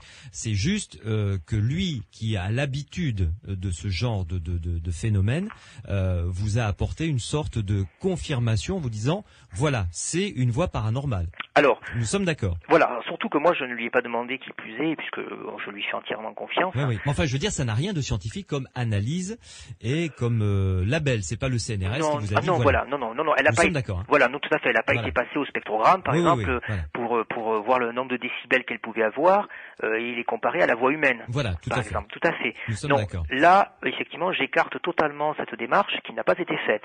En tout cas, je ne le sais pas si ça l'a été. Alors, David, comment avez-vous obtenu cette voix? Par quel procédé? Qu'est-ce que vous avez fait? Un lecteur de cassette, bande, magnétique, ça s'est passé comment? Alors, ça s'est passé très simplement. Je me trouvais en week-end chez mes parents. Et puis, à la maison d'à côté de chez mes parents, dans cette maison-là, vivaient mon grand-père et ma grand-mère. Voilà. Et je me suis dit, tiens, c'est l'occasion d'essayer de faire une TCI pour voir, en se rapprochant du lieu où ont vécu les gens. Ça, c'était une hypothèse totalement personnelle. Voilà. Essayons de voir si ça permettrait de communiquer. Bon. Et j'étais avec mon ordinateur portable. Donc pas de bande magnétique. Voilà. Et sur mon ordinateur portable, il y a un logiciel qui est à l'origine un logiciel de musique, sur lequel je peux faire des montages avec ma guitare, pour m'enregistrer, etc. D'accord. Voilà. Et vous pouvez enregistrer avec un micro, évidemment. Et je peux enregistrer avec un micro, et ensuite sélectionner les plages, voilà, couper les morceaux, etc., comme on pourrait faire dans un petit studio d'enregistrement. Voilà. Et donc je lance ce logiciel et je demande à mon grand-père et ma grand-mère s'ils sont d'accord pour venir me dire bonjour ou quelques mots. Je demande la protection de certaines personnes parce que il est important aussi d'après les professionnels de la TCI, de ne pas laisser rentrer aussi les âmes négatives qui pourraient vous porter préjudice. D'accord, ça c'est donc la partie rituelique en quelque sorte. En quelque sorte, c'est la partie rituelique, effectivement. Donc je fais une prière pour, si vous voulez, rentrer en communion avec les personnes que je demande. Pardon. Et je pose la question. est-ce que vous m'entendez? Est-ce que vous êtes là? Voilà. Et je laisse la bande le logiciel. Enregistré. Voilà. Le logiciel s'enregistrer. C'est vrai qu'on a tendance à parler de bande. C'est normal. Voilà. Et je réécoute. Vous l'avez laissé tourner, puisque employons ce terme. Oui. Vous l'avez laissé tourner pendant combien de temps? À peu près 20-30 secondes. Ah oui, très court donc. Oui, tout à fait. Ah d'accord, je croyais que vous l'aviez laissé dans la maison, vous êtes parti faire autre chose et que vous étiez revenu au bout d'une heure ou deux. Pas du tout, 20-30 secondes seulement. D'accord. Voilà. Okay. En gros, c'était un premier essai. Oui. Voilà. Et puis pour un premier essai, ça a été un coup de maître. En tout cas, il y a bel et bien un son. Et ce que je voudrais quand même vous préciser, c'est que ma grand-mère, elle avait une particularité, c'est que quand elle voyait quelqu'un qu'elle connaissait, qui arrive pour lui dire bonjour, elle avait je dirais un automatisme. Elle faisait ouh, c'est toi. Ouais. Voilà. Et ça, c'était récurrent. Ouais. C'était elle, quoi. C'était sa signature, grosso modo. Tout à fait. Voilà. Et lorsque j'ai demandé est-ce que vous êtes là, est-ce que vous m'entendez, à peu près 3-4 secondes après, j'entends ouh. Voilà. Donc, deux choses. Lorsque j'ai entendu ça, je me suis précipité dans les autres pièces de la maison pour savoir s'il n'y avait pas quelqu'un de ma famille, les enfants de ma sœur, j'en sais rien, qui traînait par là et que je n'aurais pas vu. Ouais. Première chose. Deuxième chose, j'ai été voir dehors s'il n'y avait pas des gens, pareil, de mon milieu proche, qui jouaient ou qui pouvaient parler, et qui aurait pu faire ou, parce que finalement c'est très banal. Tout à fait. Voilà. Non plus. J'étais tout seul à ce moment-là. Ma famille proche était allée se balader, mais beaucoup plus loin. Voilà. Ensuite, je me suis dit, est-ce que ce ne serait pas toi-même qui finalement aurait pu imprégner sur le logiciel informatique par une pensée, psychokinèse. Oui, ou alors voilà, psychokinèse, j'ai voulu le dire aussi, maintenant je suis même pas sûr qu'on doive l'appeler comme ça, mais bon, peu importe, en tout cas, est-ce que j'aurais pas pu déclencher l'impression d'un son par le biais de la pensée? Voilà. Oui. Et puis, in fine, je me suis dit, et puis peut-être qu'effectivement c'est la réponse de quelqu'un qui a bien entendu ta question, mais à ce moment-là, vérifie que ce soit bien le cas, et donne à écouter cet enregistrement à une personne qui pratique depuis longtemps la TCI et qui a une valeur sûre vis-à-vis de ça. Voilà. Et le hasard a voulu que je rencontre Yves Linès et qu'il ait la gentillesse de bien vouloir l'écouter. Voilà. Qui plus est, par contre, ça je tiens à vous le préciser, je n'ai pas eu le loisir et le plaisir jusqu'à présent de taper à la porte du CNES, par exemple, pour dire, écoutez, je crois que je viens d'avoir un enregistrement TCI, est-ce que vous pourriez me l'écouter? Voilà. Mais j'ai grandement envie de pouvoir le faire, ceci dit. Parce que je sais que au CNES, comme dans d'autres organismes, il y a des outils d'analyse tout à fait scientifiques. Extrêmement pointus, oui, voilà. tout à fait. Oui, qui pourraient me permettre de faire un diagnostic différentiel sur une voie paranormale. Voilà. Cela étant, c'est extrêmement court quand même, ce ouh, comme ça. Ça n'est pas probant parce qu'il n'y a pas de mots de prononcer. Tout à fait. Il n'y a pas encore moins de phrases, évidemment. Non. Donc c'est quand même pas je dirais, l'échantillon idéal. Non. On est loin d'être dans l'échantillon idéal. On est d'accord. Du style, je dirais, classique, où l'on entend « je suis là ». Oui, tout va bien. Maman, c'est moi, ou quelque chose comme ça, quoi. Voilà. Dans mon cas, effectivement, je dirais que, effectivement, il y a un son, ça c'est indéniable, que je pense, en tout cas, je ne suis pas conscient de l'avoir produit moi-même, d'accord. Mais il est, je dirais, c'est un cri. Ou c'est un cri, d'accord, voilà. Alors effectivement, on peut se dire que ma grand-mère faisait la même chose de façon systématique, mais ça c'est le lien qui me permet de penser que. Oui, voilà. Tout à fait. Et puis après tout, vous vous étiez adressé à eux, à votre grand-père, votre grand-mère. Exactement, je m'étais adressé à eux. Comme par hasard, j'entends le ou, et je ne suis pas le seul à l'entendre. Il y a eu d'autres personnes qui l'ont écouté, qui l'ont bien entendu. Maintenant, ça ne suffit pas. Il doit y avoir, si cela est vrai, d'autres possibilités d'entendre ces personnes appelées précédemment sur des phrases autres que le ou. Voilà. Et à ce jour, je n'ai pas entendu d'autres phrases, autres que le ou. Alors, si je reprends les propos d'Yves Linès, c'est pas parce que l'on n'entend pas qu'il n'y a rien. Effectivement. Oui. Effectivement, parce que moi, j'ai pas une oreille très aguerrie, je dois vous avouer. Donc, à des moments donnés, je n'entends rien. Oui. Bon.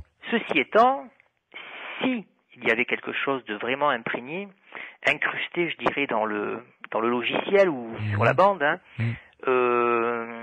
peut-être en aurais-je été capable de l'entendre. Oui. Voilà. Oui.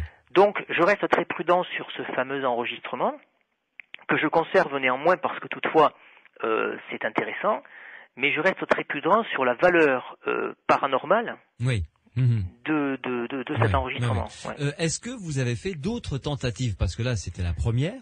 Y a-t-il eu d'autres tentatives de votre part? Alors oui, il y en a eu d'autres, et je dirais qu'il y en a eu d'autres. Alors là où je dis que je fais de la recherche, il faut l'entendre de façon très humble et très restreinte. C'est-à-dire que je me suis dit que j'allais faire des doubles enregistrements. C'est-à-dire que je prends une bande magnétique sur un dictaphone, et en même temps, je fais un enregistrement sur mon ordinateur. Et donc, je compare les deux après. Vous voyez pour essayer de voir s'il y a des similitudes ou quoi. Et il y a un soir où j'avais laissé l'enregistrement, par contre, tourner très longtemps. Je l'avais laissé plus d'1h30. Et où j'ai entendu sur la bande magnétique des chuchotements de voix féminines. Et il n'y avait plus personne dans la maison puisque j'étais parti faire des courses à ce moment-là avec ma femme et mes enfants. Donc la maison était vide. Et j'ai regardé aussi sur le répondeur téléphonique pour voir s'il n'y avait pas eu de message que j'aurais pu capter par ailleurs. Voilà. Donc il n'y avait pas eu de message ce jour-là. J'entends distinctement des voix féminines qui chuchotent. Par contre, j'ai du mal à savoir ce qu'elles disent. Je n'y arrive pas. Voilà. Mais elles sont plusieurs, ces voix, à se dire des choses en chuchotant. Voilà. Et ça, c'est clair. Par contre, je n'arrive pas à savoir ce qu'elles racontent. C'est beaucoup trop faible pour moi, pour mon oreille. Et c'est là que je me dis que peut-être un organisme scientifique a les outils nécessaires et suffisants pour amplifier les sons. On va faire une pause, David, pour se retrouver une dernière fois, la toute dernière ligne droite. Et je rappelle à ceux et celles qui nous écoutent que dans quelques minutes, le témoignage de Chantal de Marseille, je le rappelle, docteur en médecine, écoutez-le attentivement, je pense que ça va vous intéresser. Mais avec grand plaisir. Grâce à l'apparition d'une maman décédée, elle, en tant qu'interne, elle a décidé de ne pas débrancher le petit garçon qui était dans un état de mort clinique. D'accord. Et l'après-midi même de sa décision, eh bien vous verrez ce qu'il est arrivé. C'est une très très belle histoire, un très beau témoignage, et ça a permis à cette dame, comme vous, d'entamer un chemin et un regard particulier justement sur cette limite en médecine où on dit qu'une personne est morte ou pas. Tout à fait. Ça, c'est assez complexe. Nous sommes dans Les Aventuriers de l'étrange sur Sud Radio. À tout de suite. Les Aventuriers de l'étrange. Louis Bénédy sur Sud Radio. Dernière partie avec notre témoin avant de retrouver le témoignage de Chantal de Marseille dans quelques minutes avec donc David du Tarn. David, vous avez, je ne suis pas très, comment dirais-je, je ne suis pas très client de la transcommunication instrumentale. Je reste néanmoins extrêmement ouvert, curieux. Bien entendu, il m'est arrivé à travers l'émission, soit du Secret du Mystère il y a quelques années, soit à travers l'émission Les Aventuriers de l'étrange, que j'ai le plaisir d'animer actuellement, d'écouter des voix très particulières qui laissent perplexe, notamment des voix qui ont été enregistrées avec un appareillage assez complexe par un Italien. Qui fait de la transcommunication instrumentale, tout à fait. Assez fameux d'ailleurs, des voix qui laissent, je vous l'avoue, assez perplexes. Bien. Alors, face à ces bandes d'enregistrement, il y a plusieurs hypothèses. Soit l'hypothèse, c'est un bug informatique, ou un bug radio, ou un bug sur une bande, des ferrites sur la bande qui s'agencent d'une manière particulièrement bizarre, qui laisse à penser à une voix. Ensuite, le cerveau, quand il entend ou quand il voit quelque chose qu'il ne comprend pas, il le reconstruit pour que il puisse l'avaler, pour que ça puisse ressembler à quelque chose de cohérent. Voilà. Donc, comme pour vous, par exemple, si vous aviez de toute façon, de manière consciente et inconsciente, en mémoire votre grand-père, votre grand-mère que vous avez appelé, vous saviez évidemment, parce qu'on a une banque de données et un ordinateur extraordinaire dans la tête, que votre grand-mère faisait ce ouh, te voilà, enfin toujours précédé par ce petit ouh comme ça. Tout à fait. Et donc, si un son s'approchait de ça, vous l'avez. Votre cerveau a immédiatement fait le rapport entre les deux. Oui. Et vous êtes dit, bim, c'est elle. C'est elle. Oui, tout à fait. Il y a cette hypothèse. Bien sûr. Deuxième hypothèse, qui est, comme on l'a dit, il y a la lumière de ce que vous avez vécu avec la guitare de votre grand-père maternel. Oui. C'est une hypothèse qui n'est pas inintéressante. C'était la première fois que vous tentiez une expérience de transcommunication instrumentale. Tout à fait. Dans la maison où avaient vécu vos grands-parents, donc déjà l'ambiance, vous avez bien fait les choses pour vous-même même vous mettre dans un état particulier. Oui. Il y a cette partie rituelique d'avant, tout à fait. La prière, l'appel ensuite. Donc tout ça, tout ce rituel participe à se mettre en condition. Et c'est pas un jugement de valeur encore une fois de plus. Non, c'est avec le plus profond respect que je dis ça. Tout à fait, voilà. Donc à vous mettre dans une condition, dans un état particulier, et qui a pu provoquer éventuellement une sorte comme ça d'effet de votre part, de psychokinèse, d'influence de votre ordinateur, qui a pu enregistrer un peu quelque chose qui ressemble à un ou. Bien. Et enfin, troisième et dernière hypothèse, qui là prend du coup de la distance. Vous voyez que si on les prend une par une, c'est pas l'hypothèse de la survivance qui va immédiatement arriver sur le devant de la scène. Concernant du moins votre expérience à vous. On est d'accord. Oui, nous sommes d'accord. Et troisième et dernière hypothèse, donc je le disais, c'est votre grand-mère qui effectivement est venue à laisser par un truchement que l'on ne connaît pas encore un petit message sur votre ordinateur. Donc vous voyez que quand on met tout ça finalement en perspective, c'est pas la survivance qui arrive en premier. Qu'en pensez-vous ? Non, ce n'est pas la survivance qui arrive en premier, et il n'était pas de mon intention d'ailleurs de la mettre sous les feux des projecteurs. Ah, tout à fait, avant toute chose. Oui, je suis d'accord avec vous, tout à fait. Par contre, effectivement, dans un cadre, je dirais, de réflexion scientifique, si je peux me permettre, dans mon humble niveau de le dire comme ça, allez-y. Je dirais qu'effectivement, les possibilités techniques, matérielles et psychocinétiques, voilà, sont à prendre en compte avant. À savoir qu'effectivement, l'idée de l'imprégnation ou l'impression sur une bande ou sur un logiciel de quelque chose qui ressemble à un ou, et qui, au niveau des ancrages, ce qu'on appelle les ancrages en neurologie, au niveau des émotions, font des liens très rapides avec ce que l'on a pu vivre auparavant, donne la sensation qu'effectivement on a répondu au sujet. Voilà. Donc, de mon point de vue, effectivement, il y a des raccourcis qui peuvent être trop rapidement pris. Tout à fait. Voilà. Tout à fait. Et ça, c'est humain, je veux dire. C'est tout à fait humain, sachant que le cerveau ne supporte pas le doute. Oui, complètement. Voilà. Donc, il est important pour lui et donc pour nous, forcément, d'expliquer. Voilà, parce que ce qui ne s'explique pas n'est pas bien. Tout à fait. Voilà. Je peux vous donner un exemple tout à fait classique. Lorsque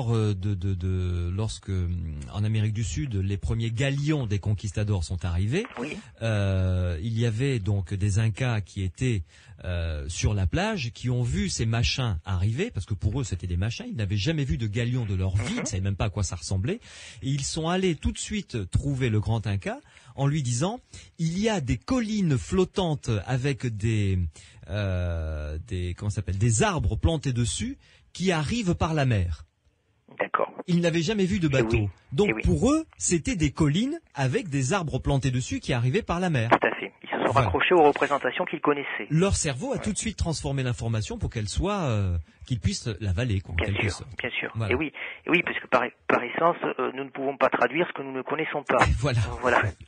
Donc voilà, le souci c'est ça. Et oui. Maintenant, il y a l'hypothèse de psychokinèse. Ah oui, alors ça absolument. Puis c'est une hypothèse qui pour moi est particulièrement importante dans la mesure où, étant aussi un fervent fidèle écouteur entre guillemets de votre émission, il y a maintes et maintes histoires, voilà, où l'évocation de la psychokinèse peut-être, je dirais là aussi, je n'admets rien en totalité, mais peut-être une explication. Ah, voilà. C'est une hypothèse à prendre en considération en tous les cas. Absolument, tout à fait, absolument. Tout à fait, Donc je pense que notamment pour le coup de la guitare, en particulier, il y a cette possibilité de psychokinèse qui doit être mise en avant et étudiée. Ah, je pense. Voilà. Oui. Ce serait la première vers laquelle je pencherai après avoir éliminé toute possibilité de souris, de rats, de papillons, de ce que vous voulez. Exactement. Ouais. Voilà, donc moi, de mon point de vue, maintenant, ce qui serait intéressant, c'est de savoir si, en laboratoire, on peut influencer une corde ou 6 cordes de guitare à jouer toute seule. Alors ça, on ne pourra pas le reproduire en laboratoire. En revanche, parce que là, il y avait le facteur émotion qui était fort. Oui, sûrement. Et qu'on ne pourra pas reproduire. Ça, c'est assez compliqué. En revanche, peut-être vous, en vous mettant devant un ordinateur, puisque vous avez un ordinateur portable avec un générateur aléatoire, vous vous fixez dessus et puis vous voyez si vous pouvez modifier la production de 0 ou de 1 de ce générateur aléatoire. Absolument. Ça peut être effectivement une bonne expérience. Ouais. Ça, c'est une petite expérience tout à fait valable parce que si vous avez des capacités que vous ne vous connaissez pas, eh bien là, vous allez peut-être découvrir quelques talents cachés, on ne sait jamais. Eh ben, ma foi, on ne sait pas. C'est dommage pour l'hypothèse de la survivance, mais au moins vous découvrirez autre chose. Oui, mais enfin bon, ça évitera aussi peut-être d'être déçu au moment où j'y serai. Ah, ça, on ne sait pas ce qu'il y a derrière. Voilà, exactement. Bon, ceci dit, effectivement, par rapport à la psychokinèse, c'est un élément très important. Par rapport à la TCI, je dirais que les enregistrements qui ont été faits par, je crois que c'est Marcello Bacchi. Marcello Bacchi. Voilà. Merci. Qui a obtenu des enregistrements époustouflants. Alors, ce qui est intéressant dans ce genre d'enregistrement, tout comme ceux d'ailleurs du père François Brune, parce qu'il en a aussi de que je ne connais pas cela. C'est la possibilité, la capacité d'enregistrement de paroles très distinctes. Cette fois-ci, c'est pas des ou, ce sont de vraies phrases, tout à fait. Très distinctes dans un sens de la bande, mais aussi dans l'autre sens. C'est-à-dire quand vous mettez en reverse, vous attendez aussi des voix qui vous parlent. Oui, à l'envers comme à l'endroit. À l'envers comme à l'endroit, sur un fond généralement de radio allemande ou enfin avec des propos qu'on ne peut pas comprendre puisque c'est une langue étrangère. Voilà. Là, on peut. Alors j'en ai discuté hier encore avec le docteur Charbonnier et cette dame médium. Nous sommes restés dans l'interrogation, c'est-à-dire que eux comme moi n'ont pas plongé dans une solution, mais effectivement restent interrogatifs sur comment, de façon, je dirais, par la démarche de la psychokinèse par exemple, comment peut-on influencer une bande magnétique pour, je dirais, imprégner des voix dans un sens et les imprégner aussi dans l'autre, qui plus est répondant à des questions de façon très précise. Voilà. Vous savez, le cerveau recèle de tels méandres que l'on ne connaît pas encore que, en ce qui me concerne, rien ne m'étonnerait dans ce domaine-là. Moi non plus, très honnêtement, étant dans le domaine de la neurologie, je ne serais pas étonné parce que c'est un organe à la fois très complexe et fabuleux. Oui, et qu'on est loin d'avoir encore complètement découvert. Non, tout à fait. Donc, tout à fait. Bon. Ce qui veut dire que la recherche reste ouverte et qu'il y a encore des journées passionnantes à investir. Oui. Le combat continue, camarade. Exactement. Merci en tout cas, David, d'avoir passé cette petite heure en notre compagnie. Oui, merci à vous de m'avoir invité dans votre belle émission. C'était avec grand plaisir. Et puis, restez comme ça avec l'esprit ouvert et considérant toutes les hypothèses avant de se précipiter vers l'une ou vers l'autre. Gardez cet esprit le plus rigoureux possible pour mener à bien vos études et vos recherches en tous les cas. Eh bien, écoutez, c'est cette démarche que je souhaite conserver. Très bien. Dans quelques instants, Chantal va venir nous rejoindre de Marseille, puisque vous savez depuis peu Sud Radio est marseillais. C'est avec grand plaisir qu'on se retrouve du côté de la Canebière. C'est vraiment un grand plaisir. Et un bonjour d'ailleurs et un salut respectueux à la bonne mère que je ne manque pas de visiter à chaque fois que je vais à Marseille. Donc Chantal va venir nous rejoindre pour un témoignage et une histoire extrêmement émouvante. À tout de suite. Les aventuriers de l'étrange. Louis Bénédy sur Sud Radio. Chantal de Marseille nous rejoint dans les aventuriers de l'étrange sur Sud Radio. Bonsoir. Bonsoir. Alors, vous êtes docteur en médecine. Vous êtes.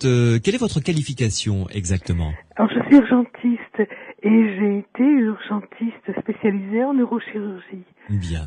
Surtout spécialisés dans la pathologie routière, les accidentés de la route. Oui, j'imagine que ça n'a pas dû être très facile tous les jours. Non. Et que vous avez dû voir des cas assez dramatiques. Assez dramatiques, oui. J'imagine bien. Donc là, je vous ai demandé de nous faire part de ce que vous avez vécu il y a plusieurs années de cela. Ça remonte à 1985, c'est ça, oui. 1985, oui, 86. Ça, oui. Vous étiez alors interne, hein, c'est ça? Oui, c'est ça, oui. Et vous avez eu affaire à un cas tout à fait particulier suite à un accident de la route. Racontez-nous exactement comment cela s'est déroulé, comment depuis le début vous avez pris connaissance de ce cas et ce qui s'est passé par la suite. Alors c'est un enfant que nous avons reçu après un accident de la route. C'est un enfant qui est arrivé avec polyfracturé, avec un traumatisme crânien assez important. Ouais. Bien sûr, la maman est décédée dans l'accident et les équipes du SAMU avaient mis 7-8 heures pour désincarcérer le corps de la maman qui était sans vie, qui est décédée, et le corps de l'enfant qui respirait encore mais qui était dans l'inconscience, dans un coma. Et donc nous l'avons reçu en service de neurochirurgie et nous l'avons examiné, nous l'avons scanné et il présentait un traumatisme crânien assez important avec je vais pas me perdre dans des détails qui sont médicaux et un petit peu rébarbatifs, mais nous l'avons mis en salle de soins intensifs où il a été perfusé, il a été pris en soins par les équipes de soins intensifs et de réanimation. Et il y avait sa grand-mère qui est arrivée en urgence auprès du petit et qui a demandé l'autorisation de rester près de lui, et cette autorisation a été accordée parce que effectivement cet enfant venait de perdre sa maman. Il était tout jeune, 2 ans, et on comprenait quand même, c'était en 1985, mais quand même les équipes comprenaient que la présence de la grand-mère pouvait aider. Et elle n'a pas quitté l'enfant, elle a même dormi à l'hôpital. Oui, j'imagine bien, parce que la situation est quand même extrêmement dramatique. Elle était extrêmement dramatique, on ne savait pas, le pronostic était réservé. Complètement réservé.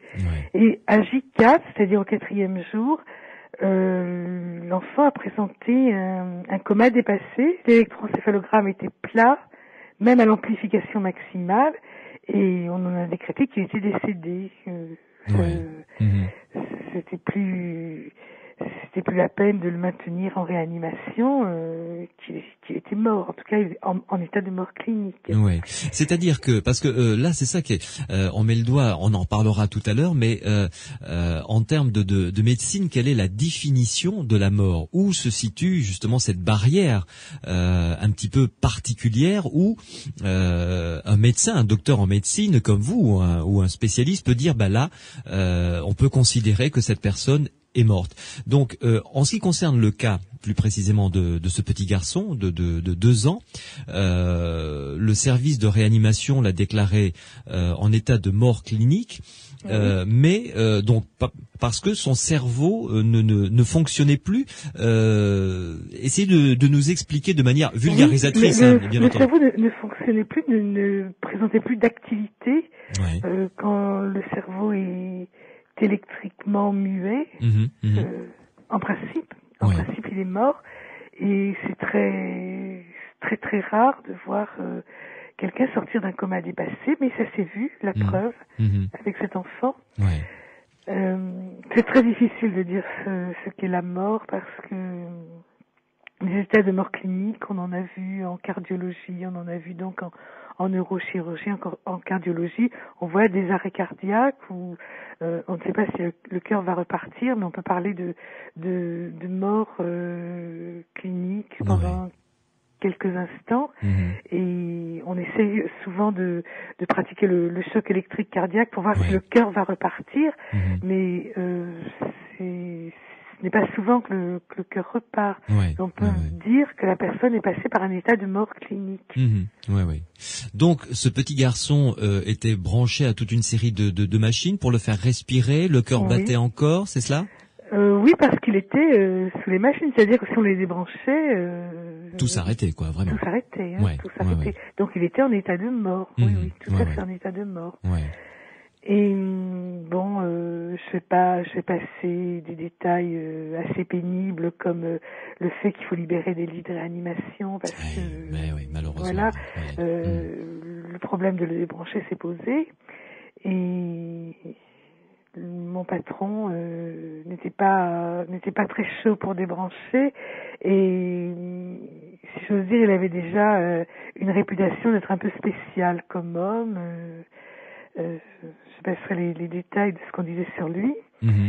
Et il n'avait pas très envie de débrancher, mais il avait toute une équipe de réanimation autour de lui qui lui faisait comprendre que il y avait d'autres patients qui arrivaient dans le coma et on ne pouvait pas partir dans des hypothèses aléatoires, des choses comme ça. Voilà, tout à fait, compter sur des miracles. Et voilà, donc vous étiez où quand il a dit quelques paroles, il a dit oui, ce petit, il est bien portant, il a une vitalité, et puis moi j'étais dans le service à côté de lui, il s'est tourné vers moi, et il m'a dit, mais on peut lui demander, en se tournant vers moi, il a dit à l'équipe, on peut lui demander son avis à elle. Et moi je dis, monsieur, et puis j'ai eu une vision, mais brève, une fraction de seconde. Une femme m'est apparue, grande, mince, avec des longs cheveux noirs. La seule différence entre elle et moi, c'est qu'elle était grande dans ma vision, et que moi je ne suis pas grande, mais j'ai des longs cheveux noirs. Je me suis dit, c'est moi qui me projette. Je me parle à moi-même, ça y est, je me rencontre. Et comme j'avais un enfant de 2 ans qui me rappelait cet enfant, bien sûr. Cette personne, ou moi-même, c'est comme ça que j'interprétais la vision, me disait, si j'étais son enfant, tu voudrais qu'il te survive. Parce qu'aussi, un des arguments de l'équipe, c'est la maman était morte, et même s'il s'en sort, il va s'en sortir avec des séquelles. La maman étant morte, c'est foutu pour lui. Oui, il aura une vie. Voilà. Et moi, j'ai eu le réflexe de dire non, ça vaut la peine de le laisser encore brancher. Et puis j'ai été ferme, quoi. Cette vision m'avait renforcée et je l'ai dit avec une telle assurance, une telle non, il faut le laisser une telle brancher. Conviction, oui. Oui, une conviction, vraiment une conviction. Mais que vous n'aviez pas quelques secondes avant? Ah si, je sais pas pourquoi je l'avais quand même, cette conviction. Si, c'est pour ça que je me suis dit, c'est moi-même, je me parle à moi-même. Ouais. Cette personne me ressemblait vaguement, parce que le long cheveux noirs, c'est tout. Mais je me suis dit, c'est moi, je me parle à moi-même. Bon, peu importe, ce qui compte, c'est que l'après-midi, l'enfant a fait une crise convulsive et que le cerveau est reparti. Et que 25 ans après, j'ai pris encore des nouvelles et il va bien. Il est quand même un petit peu suivi. Il n'a pas fait des études universitaires, mais enfin, il a plusieurs formations. Il est content de vivre. Et c'est un beau jeune homme qui s'en est bien sorti. Et ça aurait été dommage qu'il ne survive pas. Et alors, donc, si j'ai bien compris, pour reprendre l'ordre chronologique, vous avez eu cette réunion avec le professeur de service. Oui. Ça se passait où? Dans une salle, dans le couloir? C'était comment pour qu'on... Non, c'était dans la salle de soins intensifs. Et moi, nous étions tous autour du lit de l'enfant. Ah, et d'accord. La grand-mère était sortie parce que pendant que nous faisons nos visites, nous demandons, quand il y a des familles, de sortir. Mais dans les salles de soins intensifs, il n'y a pas beaucoup de familles. Et là, c'était exceptionnel qu'on ait laissé la grand-mère auprès de l'enfant. Et donc, il y avait ce petit garçon allongé sur le lit. Tout le monde était autour ou à côté en train de discuter, de diagnostiquer finalement, et de prendre la décision ou pas. Et cette apparition fugace dont vous nous avez parlé, que personne d'autre que vous n'a vu, évidemment. Oui.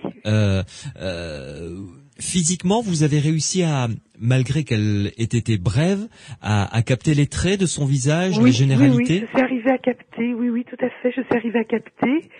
Et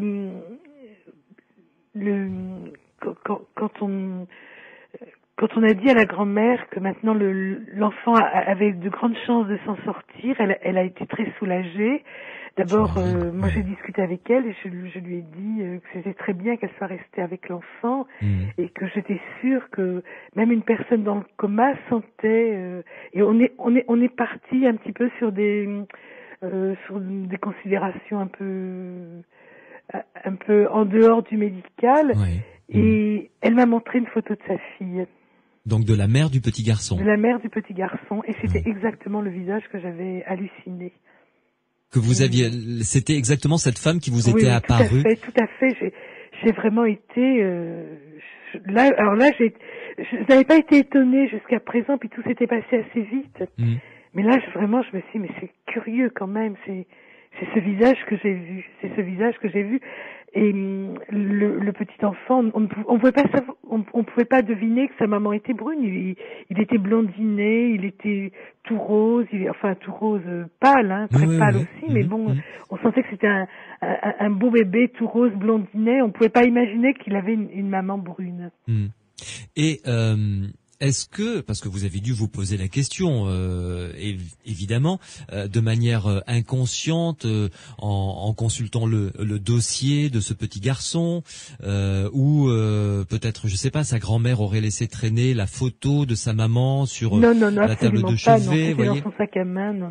Il y avait aucune chance pour que de manière inconsciente, vous ayez pu capter comme ça l'image de la maman. Non, aucune chance.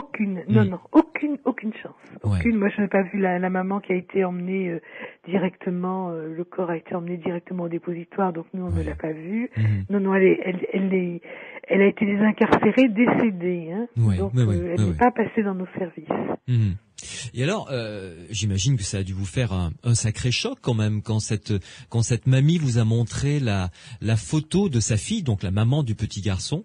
Ça a dû être ça m'a confirmé dans des intuitions que j'avais eues auparavant qu'il y avait qu'on recevait des communications. D'où viennent ces communications qu'on reçoit, je ne sais pas. Moi, je ne vais pas anticiper. Je n'ai pas la pression d'être médium, j'ai reçu des informations. Ça m'est arrivé quelquefois dans le service. Et j'ai le souvenir d'un chirurgien. C'était pas mon chef de service. Le chef de service, c'est le patron. C'était mon assistant qui m'a dit un jour, mais tu sais, Chantal, la télépathie, ça existe avec les patients. Il me l'a dit. Et j'ai retenu. Je voulais pas me lancer dans des considérations trop parapsychologiques, on ne sait jamais. Oui, trop paramédicales, parce que on tient à une certaine rigueur, bien que je crois que la médecine est très difficile à enfermer dans des dogmes et dans des principes, parce qu'elle ne répond pas.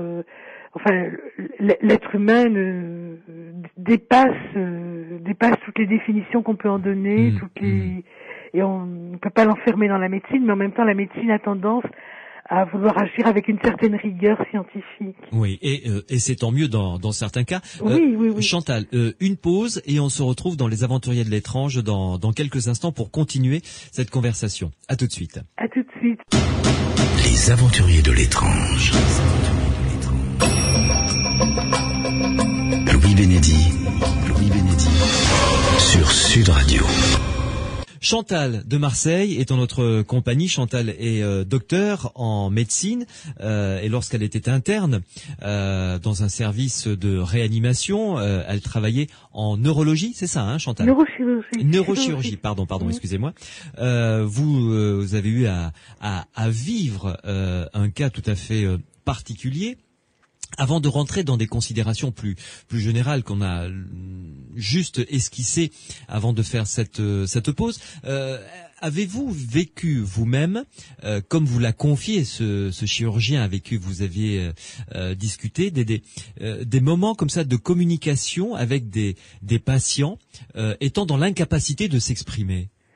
Oui, ça m'est arrivé, oui.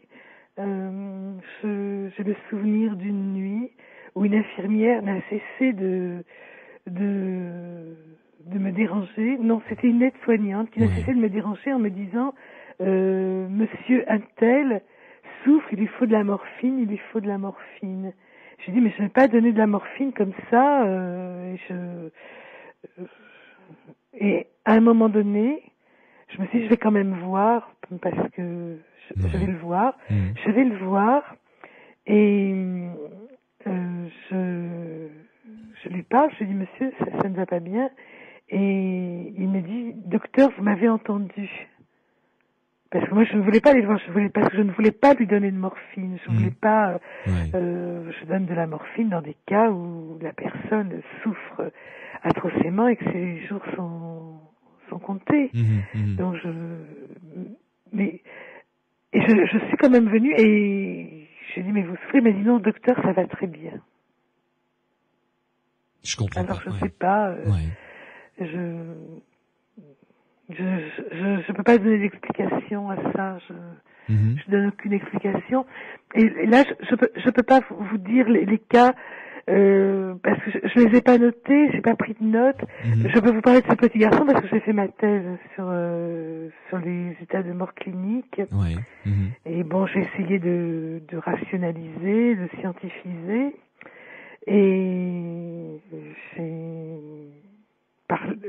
ma thèse est vraiment sujet à polémique parce que je dis un électroencéphalogramme plat n'est pas un diagnostic de mort clinique, mais c'est très difficile de faire un diagnostic de mort clinique parce que dès l'instant où on débranche tous les appareils chez une personne qui est en électroencéphalogramme plat, elle va mourir. Ça, c'est une évidence. Si on débranche, évidemment. Oui. Mais en faisant ce geste, ce que vous êtes en train de nous dire, en faisant ce geste, on n'est pas sûr à 100% de faire le bon geste finalement, de ne pas donner toutes ses chances à cette personne de s'en sortir. Tout à fait. Ouais. C'est pour ça, c'est un problème très délicat, très délicat et. Mais dans votre thèse, vous n'avez pas parlé de ce phénomène d'apparition que vous avez vécu. Non, nous sommes d'accord. Non, oui, parce que là, vous ne l'auriez pas eu. Non. C'est-à-dire que bon, il y a un petit problème sur ma thèse. On a accepté, tout un jury a accepté de la soutenir. C'est pas un problème. Mais pour des raisons qui sont internes à la faculté de médecine de Montpellier. Elle n'a pas été soutenue, mais elle a été acceptée par un jury. Donc elle est officieuse, elle n'est pas officielle. C'est très étonnant parce que vous remettez en cause le diagnostic de mort clinique finalement. Oui, tout à fait, oui. Tout à fait. Mais quelle définition à ce moment-là peut-on donner à la mort clinique? Parce que c'est extrêmement dérangeant. On comprend que le fait que vous ayez porté cela et qu'elle était en même temps acceptée par un jury, mais qu'elle n'ait pas été soutenue, c'est-à-dire elle est officieuse mais pas officielle. Par un jury très important, de personnes extrêmement compétentes. Donc ça montre qu'il y a un vrai questionnement à ce sujet, même à très haut niveau. Tout à fait. Et est-ce que vous avez eu comme ça des contacts télépathiques, appelons un chat, avec des patients comme ça qui étaient non pas morts mais peut-être incapables de s'exprimer à nouveau, enfin dans d'autres cas lors de votre exercice?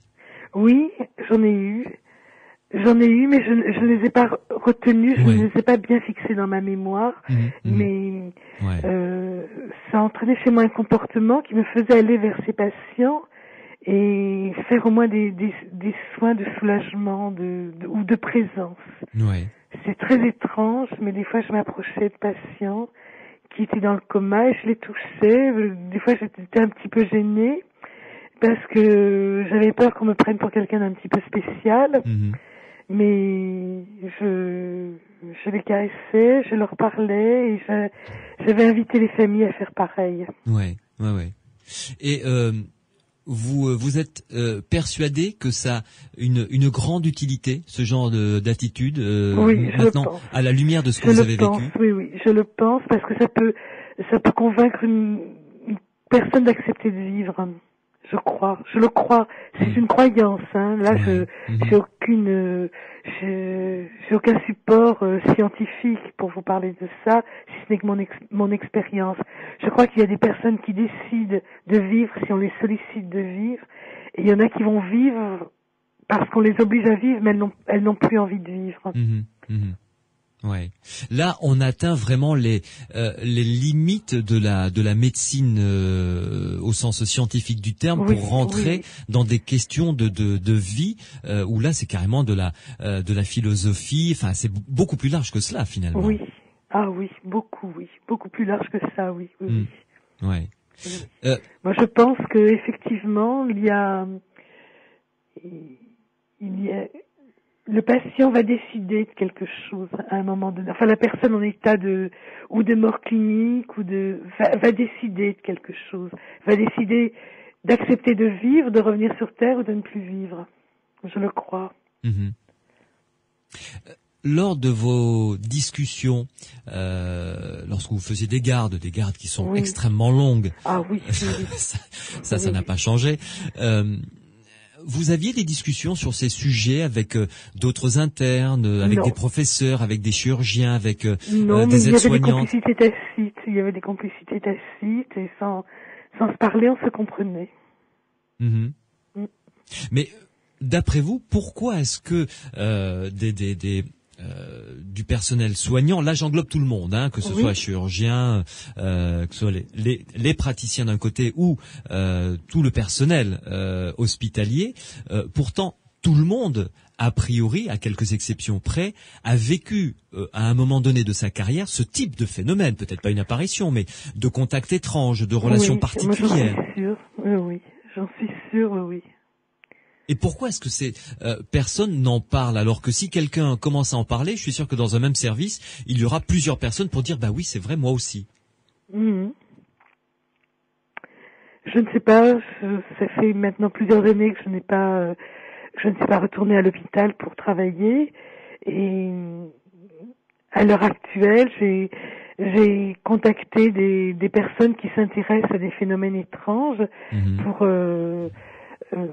pour me conforter dans ces expériences que j'ai vécues, ces expériences personnelles, et je dois dire qu'il existe des choses qui dépassent notre entendement, et qu'il y a des personnes qui parviennent à avoir des contacts avec des personnes décédées. Ça, je l'ai constaté, À quelle occasion, dans quelles circonstances? Eh bien, dans des réunions, on faisait venir un médium, et ce médium entrait en contact avec des entités décédées. Il en donnait la description, et il y avait des personnes dans la salle qui reconnaissaient la personne en question, et le médium donnait de plus en plus de détails qu'il ne pouvait pas inventer. C'était pas possible. Est-ce que ça ne peut pas être considéré comme étant de la voyance, par exemple, plutôt que un contact avec une personne décédée? Non, c'est un contact avec la personne décédée.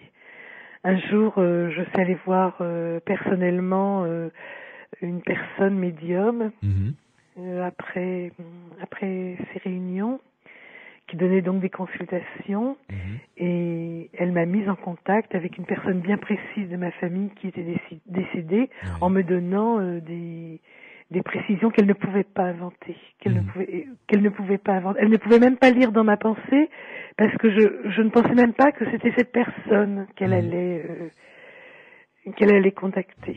Et elle me donnait trop de précisions, elle ne pouvait pas les inventer. Elle ne pouvait pas les deviner ni les inventer. Oui. Mais à la lumière donc de tout cela, qu'est-ce que vous donneriez comme conseil à quelqu'un qui, comme vous, en 1985, était jeune interne qui va là intégrer un service pour faire son internat. Surtout dans des services où il y a des personnes dans le coma, des personnes inconscientes, etc. Qu'est-ce que vous lui donneriez comme conseil? D'être prudent, mais de faire confiance à son intuition. Et la télépathie, ça existe. Une personne dans le coma peut entrer en communication télépathique avec son référent soignant.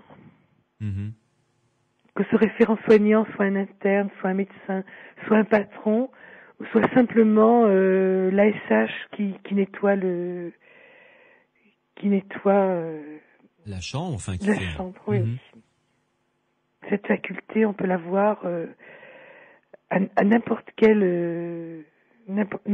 niveau, du patron à l'ASH. Oui, absolument. Maintenant, il faut rester prudent, il faut pas s'emballer, mais il faut faire confiance. Il faut faire confiance à cette communication. Et donc, en tous les cas, ce que l'on peut affirmer maintenant, ce qui se fait d'ailleurs dans tous les services de réanimation de France et de Navarre, j'imagine, quelqu'un qui est inconscient ou dans le coma, souvent le personnel hospitalier recommande à la famille de venir le visiter, de lui parler. Oui, c'est très bien. J'en suis ravie. Ça me fait très plaisir d'apprendre ça. Oui, absolument. Parce que c'est très difficile avant pour un membre de la famille de rester avec un patient. Il était obligé de faire le forcing, de se battre. Et maintenant, c'est très bien qu'on sollicite. C'est très très bien. En tout cas, Chantal, merci de nous avoir confié ce témoignage extrêmement émouvant et qui vous a permis à vous, vous-même, à titre personnel, de faire un sacré chemin et de considérer votre métier différemment. Hein. Oui, tout à fait, différemment, oui. Ça vous a enrichi? Oui, de toute façon, ça m'a enrichi, c'est certain. Ça a été une expérience très très riche. Je garderai et qui portera ses fruits jusqu'à la fin de mes jours. J'imagine bien. Je vous souhaite une bonne fin de soirée, Chantal, et encore merci pour ce très beau témoignage. Merci, au revoir. À vous aussi. Au revoir. Les aventuriers de l'étrange. Louis Bénédy sur Sud Radio. C'est ainsi que se termine, après ce très beau témoignage de Chantal, notre Chantal de Marseille, notre émission des Aventuriers de l'étrange sur Sud Radio. On se retrouve bien entendu demain soir avec un horaire décalé, vous le savez, puisque il va y avoir le tournoi des 6 nations qui va reprendre ses droits sur Sud Radio dans notre antenne. Donc après le match, j'espère que les Bleus sortiront vainqueurs, parce que les Anglais c'est quand même pas rien. Bref, après le match, donc, nous nous retrouverons avec mon invité Renaud Évrard de l'Institut Métapsychique International, ouvrir un dossier intéressant, celui de la Villa Carmen en Algérie, fin 19e, début 20e siècle, avec des productions d'ectoplasme dans cette Villa Carmen. Alors, ectoplasme, oui ou non, c'est ce que nous découvrirons en tous les cas demain. 0826 300 300, la boîte vocale des Aventuriers de l'étrange. Si vous voulez me laisser un message, n'hésitez pas, puis laissez-moi vos coordonnées pour que je puisse vous rappeler le cas échéant. Et enfin, l'email pour nous écrire étrange@sudradio.fr, étrange@sudradio.fr. Bonne fin de soirée, bon début de nuit et rendez-vous demain après le rugby. Les Aventuriers de l'étrange. Louis Bénédy sur Sud Radio.